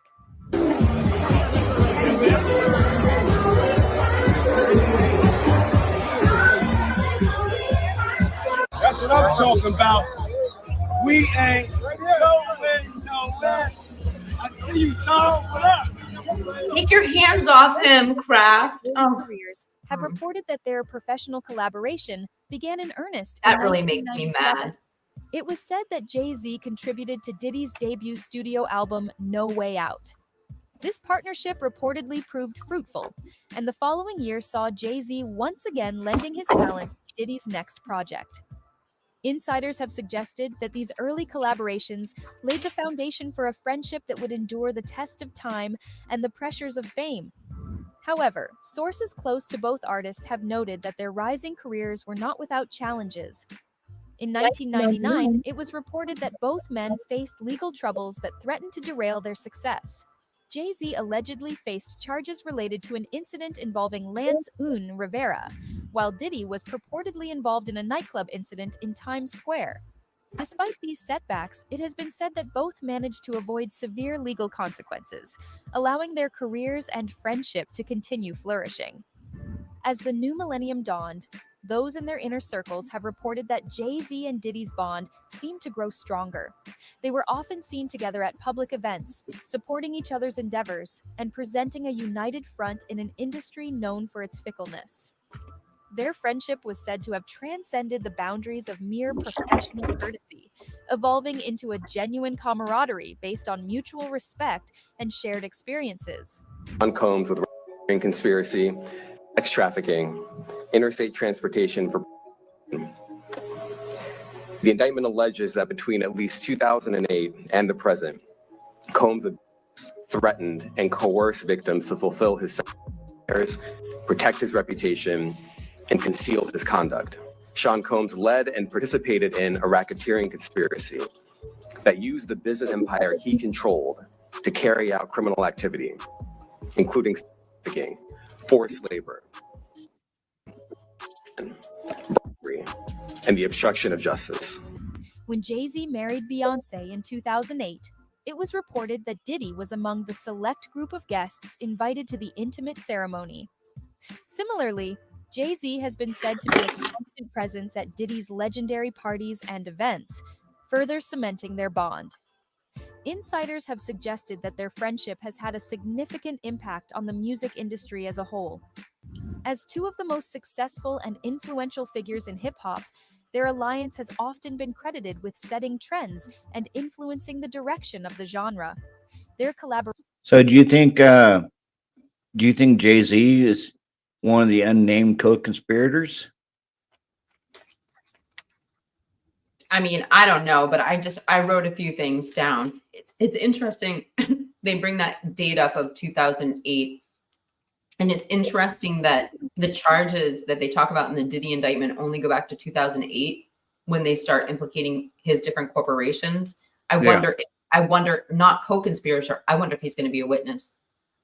It's a weird timing, but I have to say, like, there's a couple things that I'm questioning here. Like, so you take your ass, they've incorporated. So like when he has their vodka brands, their clothing brands, their all of the brands that are affiliated with them, that money, they separate that entity from themselves. So you can attack that entity, you can take everything, but you can't go back and you can't take somebody's house or their own personal things. You're going after the company and that money. However, the rumors, the word on the street back when the Diddy docs came out several months ago when I was covering this is before my YouTube suspension.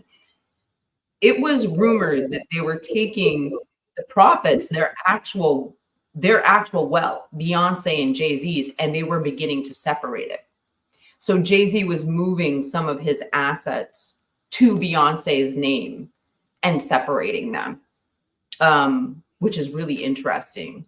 Now, do you think the unnamed third person that Diddy signed everything over to, do you think it could be Beyonce?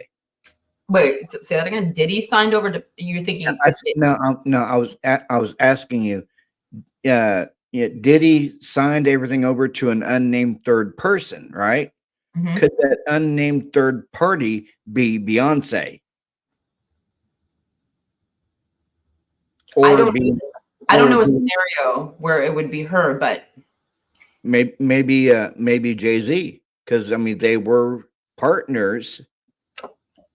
I think that it would likely, if I had to guess, maybe be either a family member or a lawyer. I don't think he could trust just a friend of 30 or 40. You know what I mean? Like, I don't think he could trust that. I think it would have to be blood, or I think it would have to be an attorney. I don't know. But I don't know. I'm just guessing. I have no freaking clue. You know, I'm just talking out of my mouth, you know, whatever. Yeah. Operations, both musical and business related, have consistently been described as pushing boundaries and setting new standards in the industry.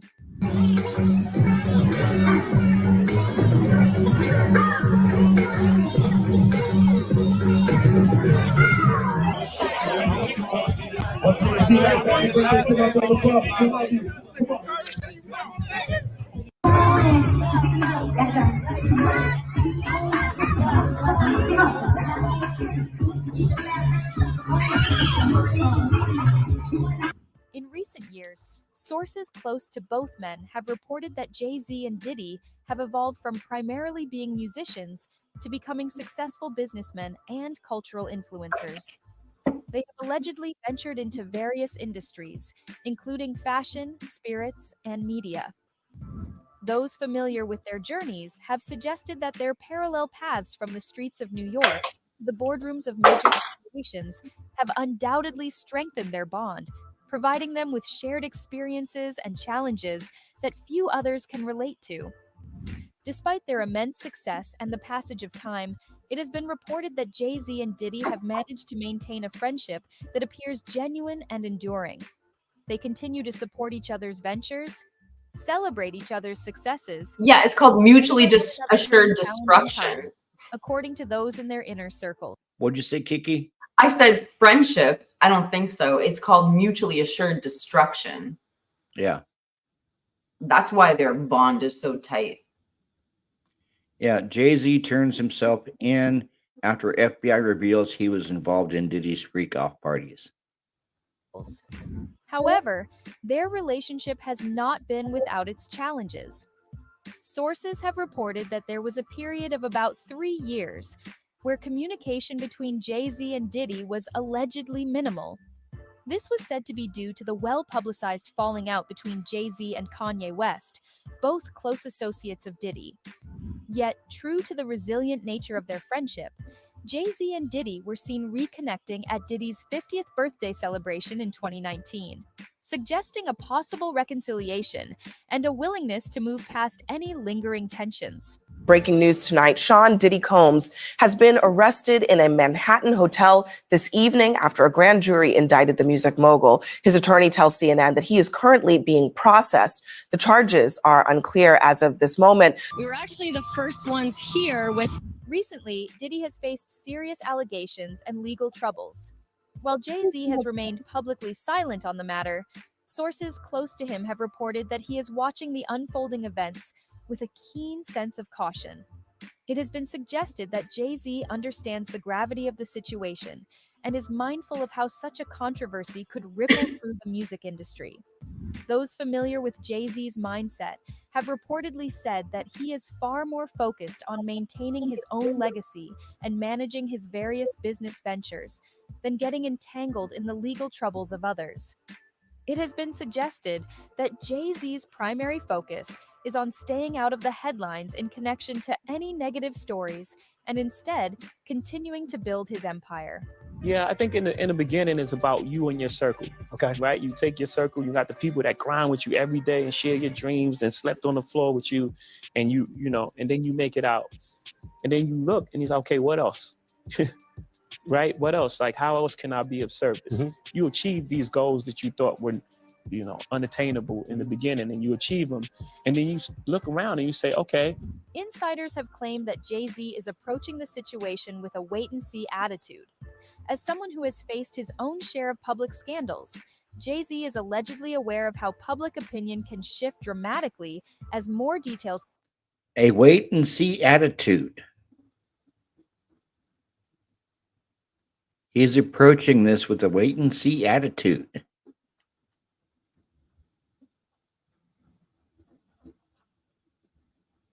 like, I mean, legit, Kiki, is he scared that this could come back on him? She should be. Come to From light what in I a legal understand. case. Sources suggest that Jay-Z believes in allowing the judicial system to take its course, and that jumping to conclusions based on early allegations could be premature. Despite the silence, it's clear that the public is eager to hear from Jay-Z on this matter. As one of the most influential figures in the music industry, his opinion carries significant weight, and many are curious to know where he stands in light of the serious allegations against Diddy. Yet, those close to him insist that Jay-Z's focus remains on his own path and that he has no intention of getting dragged into a situation that doesn't directly involve him. Really listen to the music for the words, for what it is. It's all there. Everything that I said was going to happen, happened. Everything that I said I wanted to do, I've done. And there's the blueprint. The blueprint literally to me and my life and my journey is there already. In the meantime, Jay-Z has reportedly Fucking been bullshit, Jay-Z. regular You just business, had distribution. attending Like, meetings, and working on new projects with his usual level of intensity. According to those close to him, Jay-Z is not letting the controversy surrounding Diddy disrupt his day-to-day operations, and he remains committed to expanding his empire. As the situation continues to unfold, many are watching to see how Jay-Z will navigate this latest challenge in his long-standing friendship with Diddy. I While want to the be world like, may be waiting for him to weigh hey, in, Beyonce, Jay-Z has what do reportedly you made the decision to stay out of the public like? debate What for what do now. you think of Aaliyah? Like, you know what I mean? Like, yeah, Beyonce. Like, we're going back to 2000. What do we think of, you know, of the whole situation with Aaliyah? I just wonder, like, how far are they going to go back? Like, how many people, if this many people are being charged, will somebody finally go on the record and really explain these things? I mean, what was alleged that happened to Aaliyah? I just Now see, I was at the time that Aaliyah passed. I was living in Milwaukee, Wisconsin, and I was working as a security guard, and I was a supervisor. Well, a fellow supervisor, he was an independent pro wrestler, and his girlfriend was the one that broke the news on Aaliyah dying or passing away, and it's come out over the years that she was just wrapping up for a video. She was wrapping up on a video in the Bahamas or in the Caribbean, and they were supposed to just take her and the backup dancers back to the mainland, and then they were going to go back and pick up the equipment. Well, Aaliyah didn't want to leave the equipment behind, and she had them pack not only her and the backup dancers, but all the equipment as well. Well, the plane that they were in wasn't heavy enough to haul all that equipment, and they got off the ground, and the plane crashed due to the weight of all the equipment because Aaliyah didn't want to leave it behind. I don't know. Okay, so I just want to chime in with a couple things. So first off, Aaliyah didn't want to get on that plane, is my understanding, and the account that I am basing that off of is her boyfriend at the time. And he's like, you know what? Don't get on that plane. And she's like, I'm not going to get on that plane, baby. That was the gist of the conversation. Not only that, but that rickety ass plane with the jacked up pilot, that was intentionally overstuffed. I mean, it is agreed that was an intentional, like, they intentionally put too much weight on that plane for whatever their motivation. But Aaliyah was offered a private jet back. She was at the pinnacle of her career. There was nobody who was going to dethrone Aaliyah. She was from the moment she was a little child, She was groomed to be a superstar. She was every aspect of her life. She was groomed to be the biggest star in the world. And she was going to be. And she was one of the most famous people in the world. And she was the queen of pop. And she was offered a private jet. Well, and don't forget, she also finished wrapping up production on Queen of the Damned. Mm-hmm. And so anyone who believes she got on that plane out under her free will hasn't even scratched the surface, because it's pretty well documented that she was unconscious when they brought her onto that plane. She was unable to walk by herself. She was given drugs in the limo before she got on the plane, allegedly. And I don't know what you call that, but that's not accidental. Yeah. I don't know. I just, you know, and so I just, when I see, you know, this video was supposed to be about Diddy turning himself in. I don't know what we're watching here, but it's like looking at the cocky, like, ugh. But They had me fooled for a long time. now, was she signed with Bad Boy, or was she signed with Rocka, which is Jay-Z's company? What was that? Was Aaliyah signed with Bad Boy Entertainment, or was she signed with Jay-Z's company, which was Rocka? I'll tell you, because I have her in my iTunes. So I'll tell you who owns. I'll tell you who owns 1 in a Million, because that was her. I have a lot of like underground stuff in here, but I have something from her main label. Like, it's whatever. I love this freaking song. Let me see.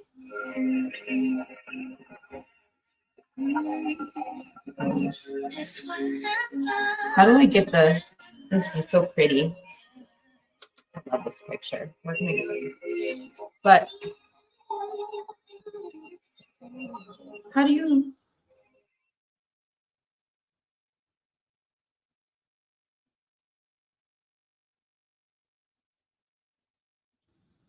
Do you guys anyone know how to? Well, I'll just Google it. I don't know why I'm being stupid. Okay, Focusing so instead on his own ventures and allowing the legal process to take its course. For a man who has built his career on both his talent and his business acumen, this approach seems to align with Jay-Z's long-standing philosophy of handling controversy: stay calm, stay focused, and don't let the noise distract from the bigger picture. Whether or not Jay-Z eventually decides to comment on Diddy's situation, it's clear that he is navigating this latest challenge with the same level of precision that has defined his career from the beginning.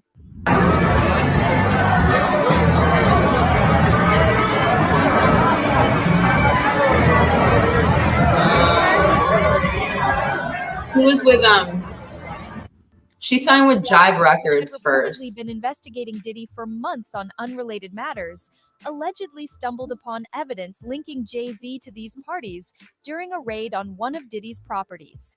An FBI spokesperson, in a brief statement to the press, neither confirmed nor denied the allegations, stating only that the investigation is ongoing and we cannot comment on specific individuals at this time. As news of the allegations spread, fans and industry insiders alike expressed shock and disbelief. Jay-Z, long considered one of the most successful and influential figures in hip-hop, had cultivated an image of a savvy businessman and devoted family man in recent years. The idea that he might be involved in such activities seemed to contradict everything the public thought they knew about him. Not afraid about being blackballed again? These are some power people. These people are not powerful. Satan can't create anything. That includes blessings for his people. You know what the #1 job of somebody that sold their soul in Hollywood is? Is to act like it didn't happen. They all do the same job. But I'm not scared of being the competition. Yeah, on paper, they're a better team. They have all the assets and resources and we don't. But let us get on the line, boy, and see if that factors in. I guarantee you it won't. Social media platforms were quickly flooded with reactions ranging from outrage to skepticism. Many fans defended Jay-Z, arguing that the allegations were baseless and part of a smear campaign. Others, however, began to re-examine past incidents and public appearances, looking for signs they might have missed. As the day progressed, more details allegedly emerged from various sources claiming to have insider knowledge. One such source, allegedly a former employee of Roc Nation, Jay-Z's entertainment company, claimed that the parties had been an open secret within certain circles of the industry. Everyone knew, the source allegedly stated, but no one talked about it. It was just understood that these things happened. Another source, claiming to be a regular... It was just understood that these things happen. I know. Tell us it was a different time. What they say. Oh, by the way, she was assigned to, she first signed to Jive Records, but like the distribution looks like it was done through Atlantic Records. And that's what I want to say when Jay-Z sits there telling us, oh, this is my blueprint for success. It's like, shut the that wasn't why you were successful. It's because the only people who were able to sell records in a mass amount like that in this area, you happened to sign with. Because there were so many other artists who I could name who should have had that distribution. Like at the same time as Jay-Z was really hot. I mean, he was nothing until he got the beats. Like, you could look at any of the underground street artists like EPMD, Eric Sermon, Keith Murray, Redman, like Method Man. I mean, I'm not separating. KRS-One. But these people, like, I mean, they were just as talented. It was just like, who got the distribution? It's just like YouTube, TikTok, everything else. The entity owns the audience. You're really not gaining subscribers. YouTube is giving you subscribers. It's like, it's a hard thing to explain, but you're not distributing yourself throughout YouTube. You're hitting the mark on their algorithms and YouTube is responding and distributing you. You don't own your distribution. YouTube owns your distribution, just like Atlantic Records owned Aaliyah's distribution. Bad Boy, Virgin, these record companies tell us who the star is. We don't decide. And it's the same thing with radio. If you call, like back in the day, I would call and I'd request a song. They're like, sorry, it's got to be in the Billboard Top 40 or the Billboard Top 100, or it doesn't get played on mainline radio. And that's the bottom line, is you don't get radio play. Jay-Z's come out and said it before. You have to placate to the label. I remember Jay-Z being one of the first people to come out and say that you got to placate to the label, because otherwise they're not going to give you radio play. And back in the day, before it was the internet, it was radio play. And that's how you reach, like, someone out in the country. How are they going to hear about this song that, you know, these rappers in Long Island? They're going to hear about it through radio distribution. And nowadays it would be through, you know, streaming services. Now, But here's what I think is funny, Kiki. We wouldn't have hard, you know, like gangster rap. We wouldn't have that without NWA. I'm not a big fan. I'm sorry. I know you are. I'm just not an NWA fan. No, well, I used to be back in the day, but you know, I like Ice Cube now and Tom McDonald, and yeah, I also listen to country rap, but no, back NWA, when it came onto the scene back in the 80s, there hadn't been anything like that ever before. I mean, yes, you had Curtis Blow and you had Grandmaster Flash, but nothing to the level of gangster rap like NWA. They basically made the mold for, you know, because if you look at it, Ice Cube came out of NWA, Eazy-E, Dr. Dre, and I mean, if you look at it, Dr. Dre was the one that found Eminem. Yeah. I mean, I'm not going to say I don't love Dr. Dre and Ice Cube, but I've never been a fan of the NWA. And I'm so sorry. Like, rest in peace and God bless you and everything, but I've never been a fan of Eazy-E. It's just not my taste. It's just not my style. Like, I need more intellect than that. Yeah. I listened to this. It's a country rap group. Well, I listened to his name is Danny Boone, and he has a song called it's called a bartender song. Yeah, yeah, yeah, Mr. Bartender. Yeah, I really did it this time. Uh, broke my parole to have a good time, and he also has a song that my wife hates called Camo Bikini, but Camo Bikini. yeah, no, he sings about some girl in a camo bikini, but That's but probably no, a custom bikini. I don't. Well, no, they probably make camo bikinis. You know what I'm saying? Probably just order a camo bikini. Off the subject. but yeah, Chat here. The yeah, Jester Sport I has listened also. to Colt Ford too. What is it? Colt Ford. He's a country artist. I listen to Moonshine Bandits. I listen to I'm eclectic. I listen to like a lot of different stuff. Yeah. I don't know. Like, I just put my music on shuffle lately. I really cleaned up my playlist. I keep my playlist, like my song list, really clean. Like, if it's not serving me anymore in my life, I usually delete the song. Like, I really try to keep things that but so I don't know. I don't dive into new music a lot, but I listen to things that are recommended to me. Yeah. And I've been on this kick. I mean, I don't like everything. Don't get me wrong when I say this. Like, I'm not into violent or gangster music or anything, but I love Skillabang. I love Skillabang. And so that's like I don't listen to a lot of new artists, but there are some really good new artists that I love. Anyway, I should shut up right now. I don't really want to name what I like, but I don't know. Like, okay, I'll tell you what's on my playlist if you guys want. Skillabangs is on my playlist. Let's see. I don't know. It doesn't matter. Robert, you talk. I'm lost not doing Idaho 4. I'm just babbling about. I prefer to support independent artists, but you're still dealing with the establishment. There is one independent artist that does not deal with the establishment at all. He records, his girlfriend produces the music and videos, and the distribution is all done out of his home. And his name is Tom McDonald. He's a political rapper, and he's strictly independent.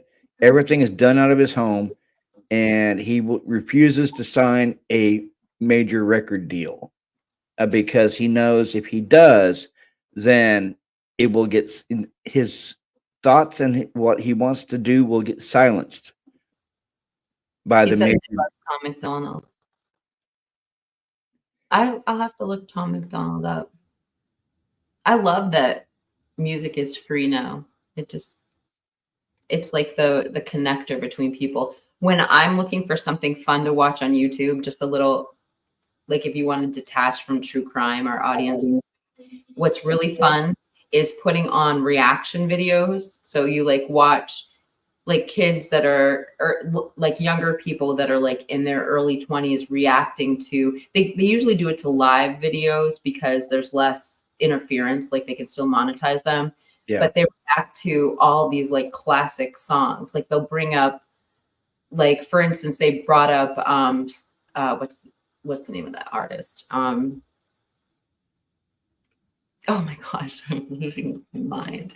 Well, they bring up they'll bring up like Pink Floyd, or they'll bring up Queen, and they'll have like a new generation react to that. They had like a rapper who has his own vlog or his own blog, and he reacted to the Charlie Daniels band Devil Went Down to Georgia, and it's just really cool, like watching people open up to music they've never listened to, and it's really the common denominator. It's like the great equalizer amongst people. Music is what unites us. And but the independent labels, like there's just so much good music. There's probably no reason for us to go with the standard model of who they want us to listen to.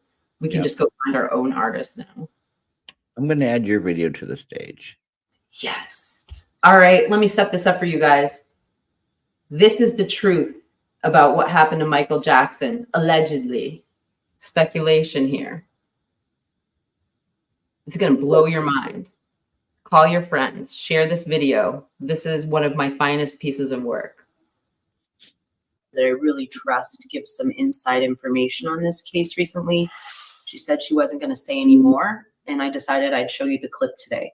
You know, being the artist that I am at Sony, I've generated several $1 billion for Sony. Several billion. In the 90s. I'm not supposed to say what I'm going to say right now, but I have to let you in on a secret. Say it. So, please don't videotape what I'm going to say, okay? Turn that off, please. What I'm talking about is the P. Diddy controversy that's going on right now. We've all been seeing the headlines that P. Diddy's house got raided in like a military style fashion. So one of my favorite podcasters here on YouTube is someone named Candace Owens. She reported on a story regarding Michael Jackson and P. Diddy. And I actually believe that this raid that happened on Puffy's house, there's a lot more to do with the story. So the picture I'm showing right now is an article that was in the AP this morning. Essentially, Puffy is saying that his house was raided unfairly. If you don't know who Candace Owens is, I'll link her channel afterwards. Like I said, she's one of my favorite YouTubers.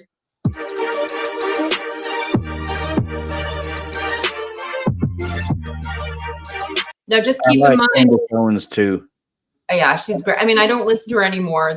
I differ with some of her with some of the material she's putting out right now, but I want to remind everyone, this is resurfaced material. This wasn't a clip going around X until the P. Diddy indictment, the Diddy docs came out. And that's what's really scary, is that people were so intimidated. It's stuff like this that got suppressed, that we never caught on to. It's crazy.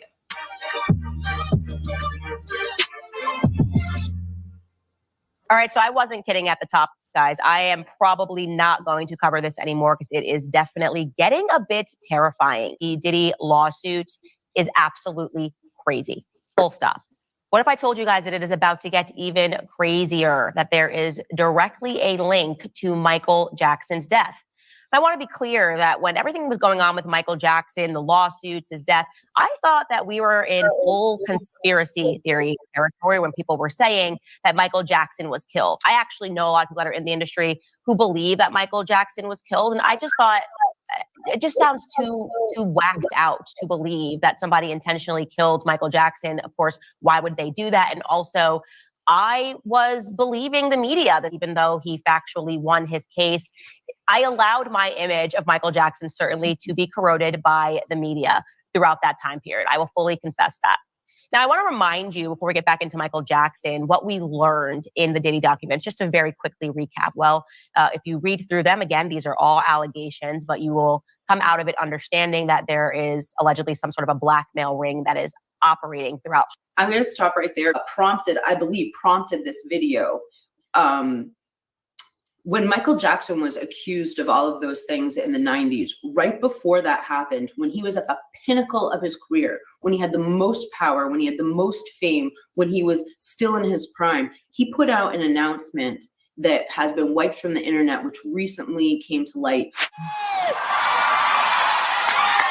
Yeah! And Tommy Mottola is a devil. Respect!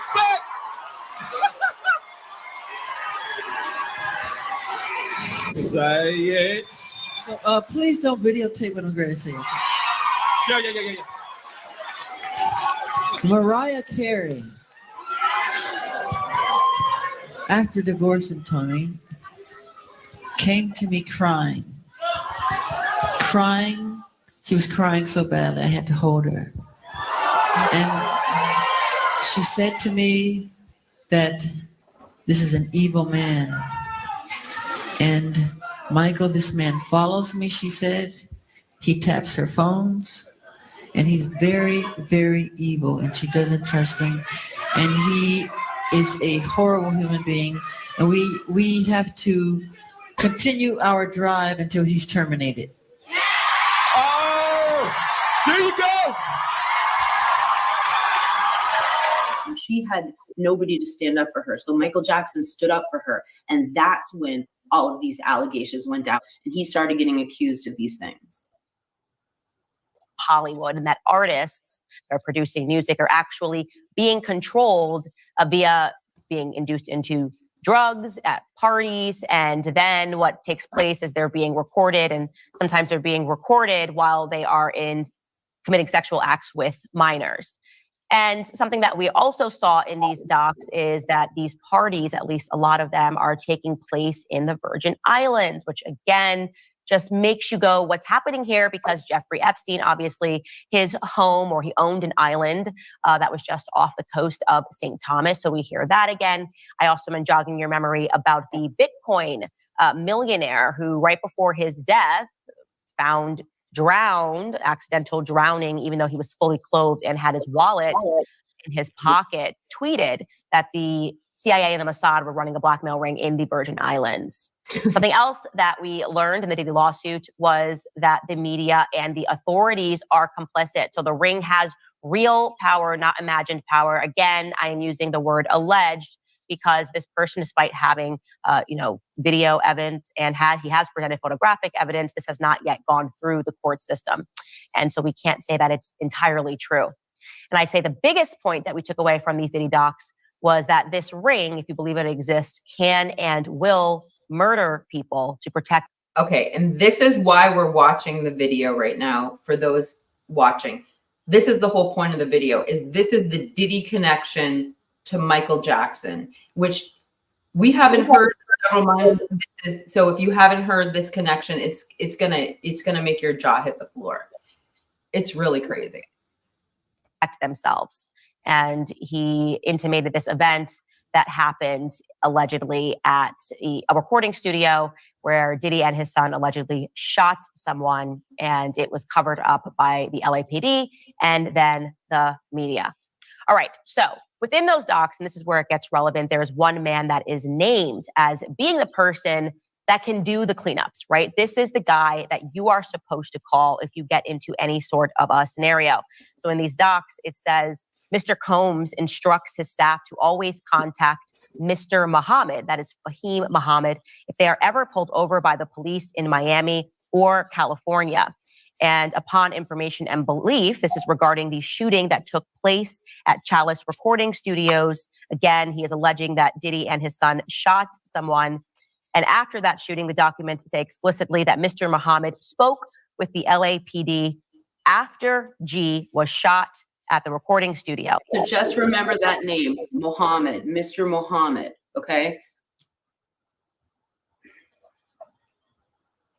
The LAPD was in the recording studio and witnessed the blood in the restroom, and they went with the bogus claim that the shooting of G occurred outside the studio. This was all thanks to Mr. Muhammad's connections within law enforcement. So stopping right there, we're wondering why this took so long. Well, when you've got connections like this, allegedly into LAPD, you can't just throw some charges at Diddy.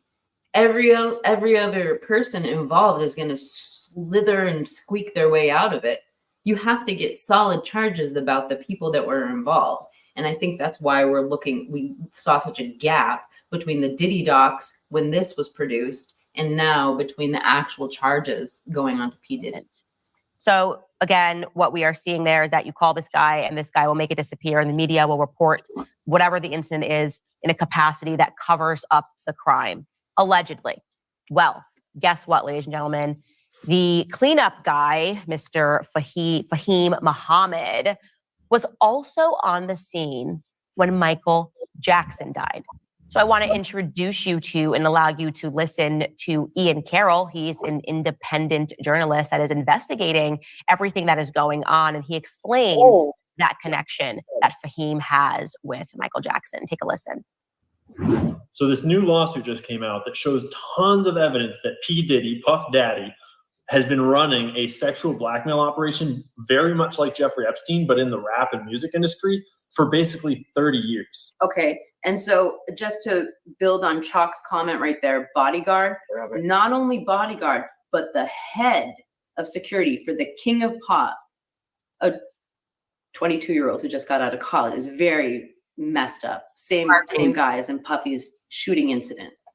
And in that lawsuit, we learned that his head of security while he's running the sexual blackmail ring is this guy named Fahim Muhammad, who before working for Diddy was the head of security for Michael Jackson when he was only 21. And he was one of the first people on the scene when Michael Jackson died. And before we go to Michael Jackson, the most important part of the Diddy case to bring across is the fact that the record executives at the very top knew what P. Diddy was doing. They were attending the parties with underage girls where they were spiking drinks. They were deeply involved in Diddy's personal life, and all evidence points to them supporting his operation, or at the very least, turning a blind eye to it. So yes, this is obviously huge. It's also potentially terrifying. And now if you want to be rational and use rational side of your brain, you just, okay, well, this could just be a coincidence, right? Like Fahim Muhammad, he is in security. And yes, he obviously is high up in security. He was providing security to Michael Jackson. He happened to die on his watch. Big deal, right? Big deal. Well, I think that would lead us to the question of who exactly is Fahim Muhammad. Okay, so remember, I mentioned Tommy Mottola in the beginning of this, and the video that came out that has recently resurfaced on TikTok of Michael Jackson calling out Tommy Mottola for stalking Mariah Carey and basically trying to take her down, allegedly. Muhammad, because that's kind of a big first job to have. You're 21 years old and you're protecting the king of pop. What exactly are his qualifications? Let's go back to Ian Carroll and his reporting. And now here's the best part. Check this out. This is in all of his bios, by the way, but we're pointing it out now. In 2008, Fahim graduated from Sacramento State University with a Bachelor's of Science degree in business administration with a concentration in real estate and marketing. Okay. Do you realize what's wrong with that yet? Yes. Anything coming to mind? When did Michael Jackson die? June 25th, 2009.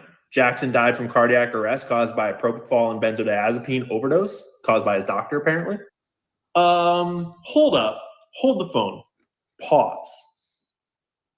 Why is a dude who just graduated college last year with a business and real estate degree the head of security for the king of pop, for Michael Jackson, the most famous musician of all time? Yeah, that is. Okay. They just explained the how.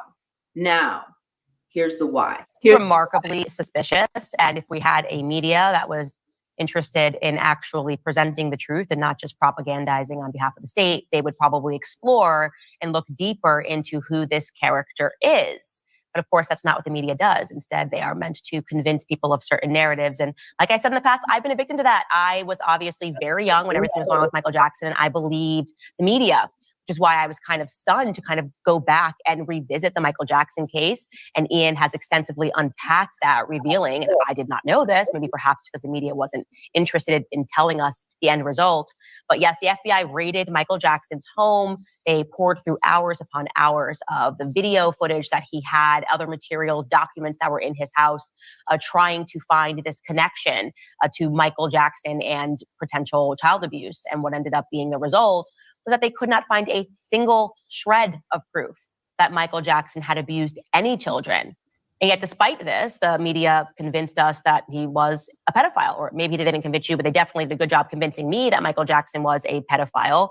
And to be clear, maybe it's perhaps the lack of evidence that was ever uncovered. Michael Jackson was found not guilty of all of the charges that were brought against him.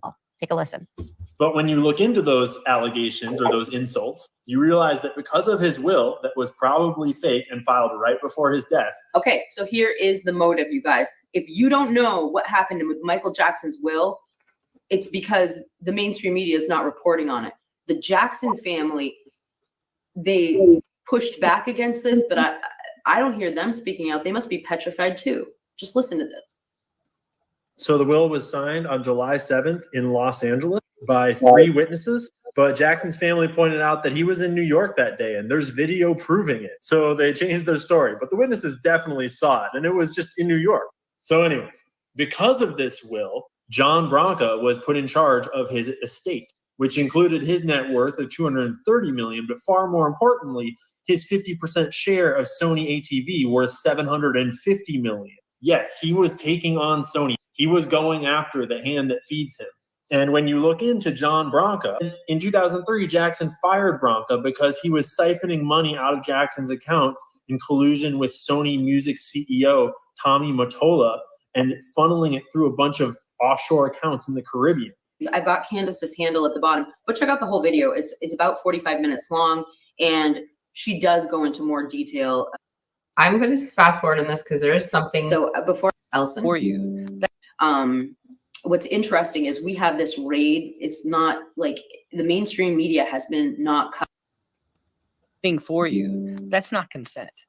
That is not consent. That's an abuse of power. Just absolutely horrific. These cases are gross. I mean, and they're hard to listen to, honestly. And especially when a young woman, and if 37, you're still young, gets on the stand and you tell the jury how this has affected you over the last 20 years. That's powerful. That's absolutely powerful material. When we go to the club, we used to have these bottles, right? And on this bottle, they be regular Moet bottles. On them bottles right there, they've been to have something to make the girls be real slippery and all of this kind of stuff. We have bottles for us and bottles for them. First of all, you're drugging somebody without their consent or knowledge. That's a major physical assault right there, just right there. How bad does it look that Diddy's flying a 17-year-old girl on a private jet? She's on his lap in these photos. She's corroborated by the photographic evidence. My guess is there's going to be other evidence that's going to corroborate her story as well. Let me be absolutely clear. I did not do any of the awful things being alleged. I will fight for my name, my family, and for truth. Bruce Rivers, he's the criminal lawyer. Bruce Rivers, he's the criminal lawyer. Bruce Rivers, he's the criminal lawyer. And what he do? And it's going to react to all the self-snitching. Sorry, I love this guy. Hi, this is Bruce Rivers. Welcome to another fun-filled episode of Criminal Lawyer Reacts. I'm Bruce Rivers, your board-certified criminal defense lawyer. Today, we're reacting to the news about P. Diddy getting sued. And as a result of a new law, well, relatively new, and it's occurring around the country, we'll talk a little bit more about what that law is and the allegations facing P. Diddy. Now, let's talk about P. Diddy. Okay, first of all, he had one gal that had sued him, and then we'll talk a little bit about more of the specifics, but then the minute she filed, I just want to play he settled with her the very next day. Well, shortly after that, and I'll give you a timeline of all this, 3 more accusers have come forward to allege sexual assault allegations against P. Diddy. And then he came out and gave a statement. Well, and a lot of these allegations are over 30 years old. And so you're thinking to yourself, what the hell? How can you sue somebody if it's that old? Isn't there a statute of limitations?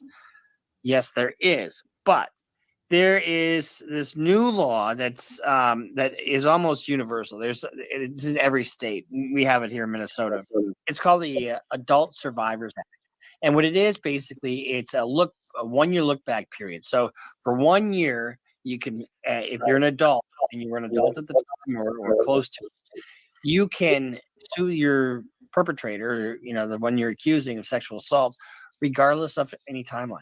It sunsets. So you only have a year to do this. And it's to kind of clear up a lot of old cases to give people redress that may not have had either the courage or the wherewithal or just the ability to bring a lawsuit, and the statute of limitations may have run at that point.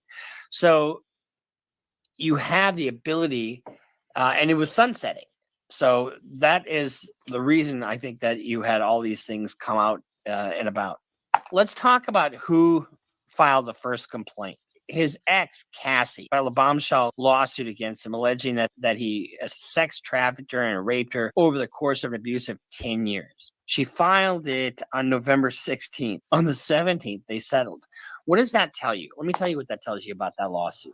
It tells you that they, were putting her off, hoping by hook and by crook, she was not going to observe the statute of limitations. The sunset period would happen and she wouldn't be able to serve it. But guess what? She wasn't stupid. No. So she had her lawyers file it, and the very next day they settled. Now the amount that they settled for is confidential, and they don't have to tell us. But suffice it to say, it was significant. So on the 16th of November of this year, Cassie accused him of rape, sexual assault, or sex trafficking, and domestic violence. I don't know if the domestic violence falls into that category, but in any event, it's their allegation that stemmed from 2018. And like I said, on the 17th, they resolved it. And it says, I have decided to resolve this matter amicably on terms that I have some level of control. She also said, I want to thank my family, fans, and lawyers for their unwavering support. How do you settle nasty allegations of sexual and domestic assault? Civil. I mean, fucking, how do you do that? You don't do that. But guess what? Right. Not even a week later, Diddy is accused of sexual assault by another woman. She accused Diddy of drugging and raping her when she was in college, a student at Syracuse University in 1991. Here's one of the things I don't like about these laws is that so much time has passed, like 32 years has passed. And, okay, how am I going to get any documents? How am I going to get any witnesses? I mean, that's a long, long time. Attorneys for JD. And now we're just going to fast forward. I obviously don't want to make you guys watch the whole video, but the end is incredibly powerful. Give you chills. Real life. Real life street star. I'm sorry, I'm a little upset about it. Because I'll Be Sure just came out of his coma. Definitely. Yeah. But when you think about Kim, I was thinking to myself the other day, Uptown Records started with 5 people. Andre Harrell, I'll Be Sure, Heavy D, and Puffy. And Kim was the longest working employee because she was there from the very beginning. She was Andre's personal assistant. Kim is dead. Heavy D is dead. Andre Harrell is dead. The only two left are Puffy and Al almost died. Isn't that interesting? That is interesting. Heavy D was found dead, face down in the heart attack. Andre Harrell, heart attack. Kim died from pneumonia, but there's the first coroner's report that said that she died. It was ruled a homicide, and they found toxins in her body to prove that she had been poisoned. They have poisons that create heart attack and pneumonia-like symptoms. And then right after that, Al had a meeting, and I was going to meet up with him because we were in Vegas. And then the next thing you know, you want to know what they all had in common, though? The survivors and the late of Uptown Records, they were all writing tell-all books. And don't Andre forget, was writing a book right before he died. And don't forget Heavy D was working on a book before he. And I know we're not tying to all of this just yet, but Biggie, don't forget, was about to start his own label because he just did Life After Death with Puffy. And he was about to release another album under his own name. He died. Kim Porter was working on a book before she died. And Al B. Sure was working on the documentary of his life. And then he goes into a coma. He must be the luckiest motherfucker because it seems like everybody that worked at Uptown Records from the very beginning. That's him. I guess Al disappointed you. I speak for a reason. When you see this bullshit ass motherfucking game fucking with people that you love, that you like, it's too many coincidences. Too many. You Fuck you, honeycomb. Stamp it. We gonna get you and your little dog too. Mm. And congratulations, young Miami. Run as fast as Cassie did. Right? Has anybody asked themselves about that shit? I mean, yeah, I'm sure a lot of people are asking about what's going on with it. It is, yeah, a lot of people are looking at it as like that's the way the new relationship should work. What, to get paid? Yeah, She was basically. getting $500K a month. She quit because he dropped her down. I think that's where they're at with it now. No, but understand this. Think about this. And there are women in this room. Why would you quit? What the fuck is going on that 250,000 ain't enough? Ladies? Like, fuck the fact that he, I'm just saying, fuck the fact that he cut it from 500 to 200. Who the fuck gives a shit? 200K? Who 250K? Who turned it down 250K a month? What the fuck is going on in that relationship that 250K ain't enough? Could see some things. Like what? That ain't worth 250K. That's got to be some dark shit. Like, people are not understanding that girl quit 250K. 4 million every quarter. Well, I'm sorry, $1 million every quarter.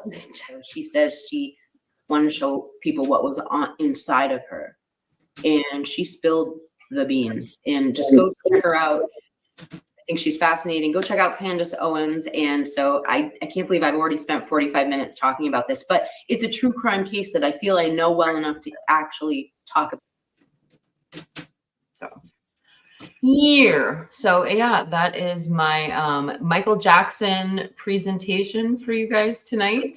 And it piqued your interest because I think that from when this story started getting really viral on TikTok, there must be new talk, new developments. Heck, maybe they've debunked some of the things that have been said, but how do you deny that? The witnesses to Michael Jackson signing his will over to people that were basically his enemies, and the family's like, wait a second. You guys are saying that he signed this will in LA on that date? Well, we have video evidence of him in New York. What judge allowed them to just change their story? They just changed their story. They said, oh, we witnessed it in New York, not in LA. How does that happen? Robert, if you're a witness to something, if you're literally the legal witness to something, how do you all of a sudden like forget what coast you witnessed it on? So messed up. What judge let that fly? What judge let them allegedly perjure themselves and then come back? Like, I don't understand. A crooked judge? How is this even a big? And then how does the Jackson family not fight back? Like, they must be so petrified that we're not hearing about this to a further extent. And every time you talk to them, they're all upset. They all feel like they've been done wrong. And Did you hear who died within the last couple of weeks? I don't think so. Tito Jackson. Oh, Michael's older brother. Heart attack.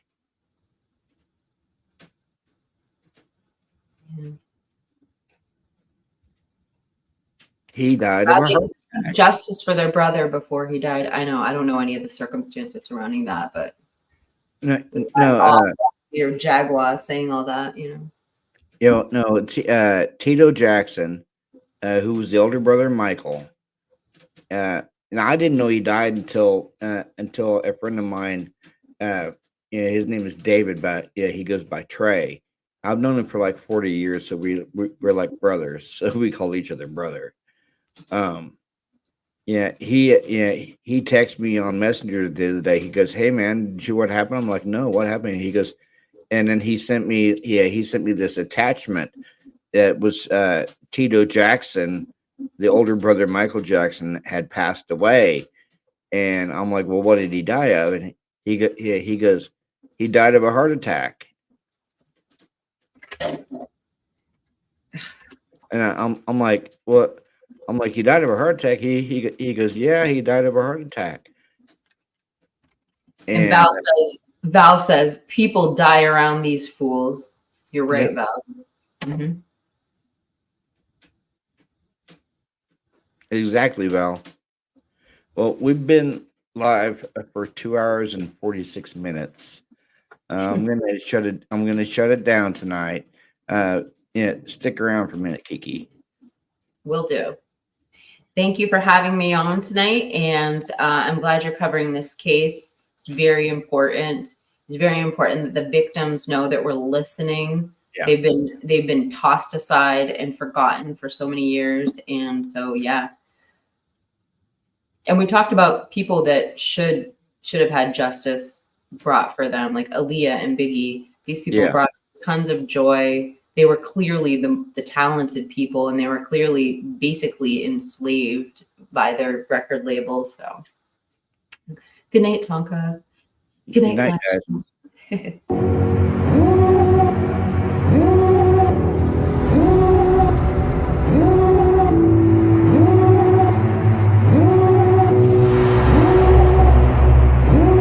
Devil in a red dress.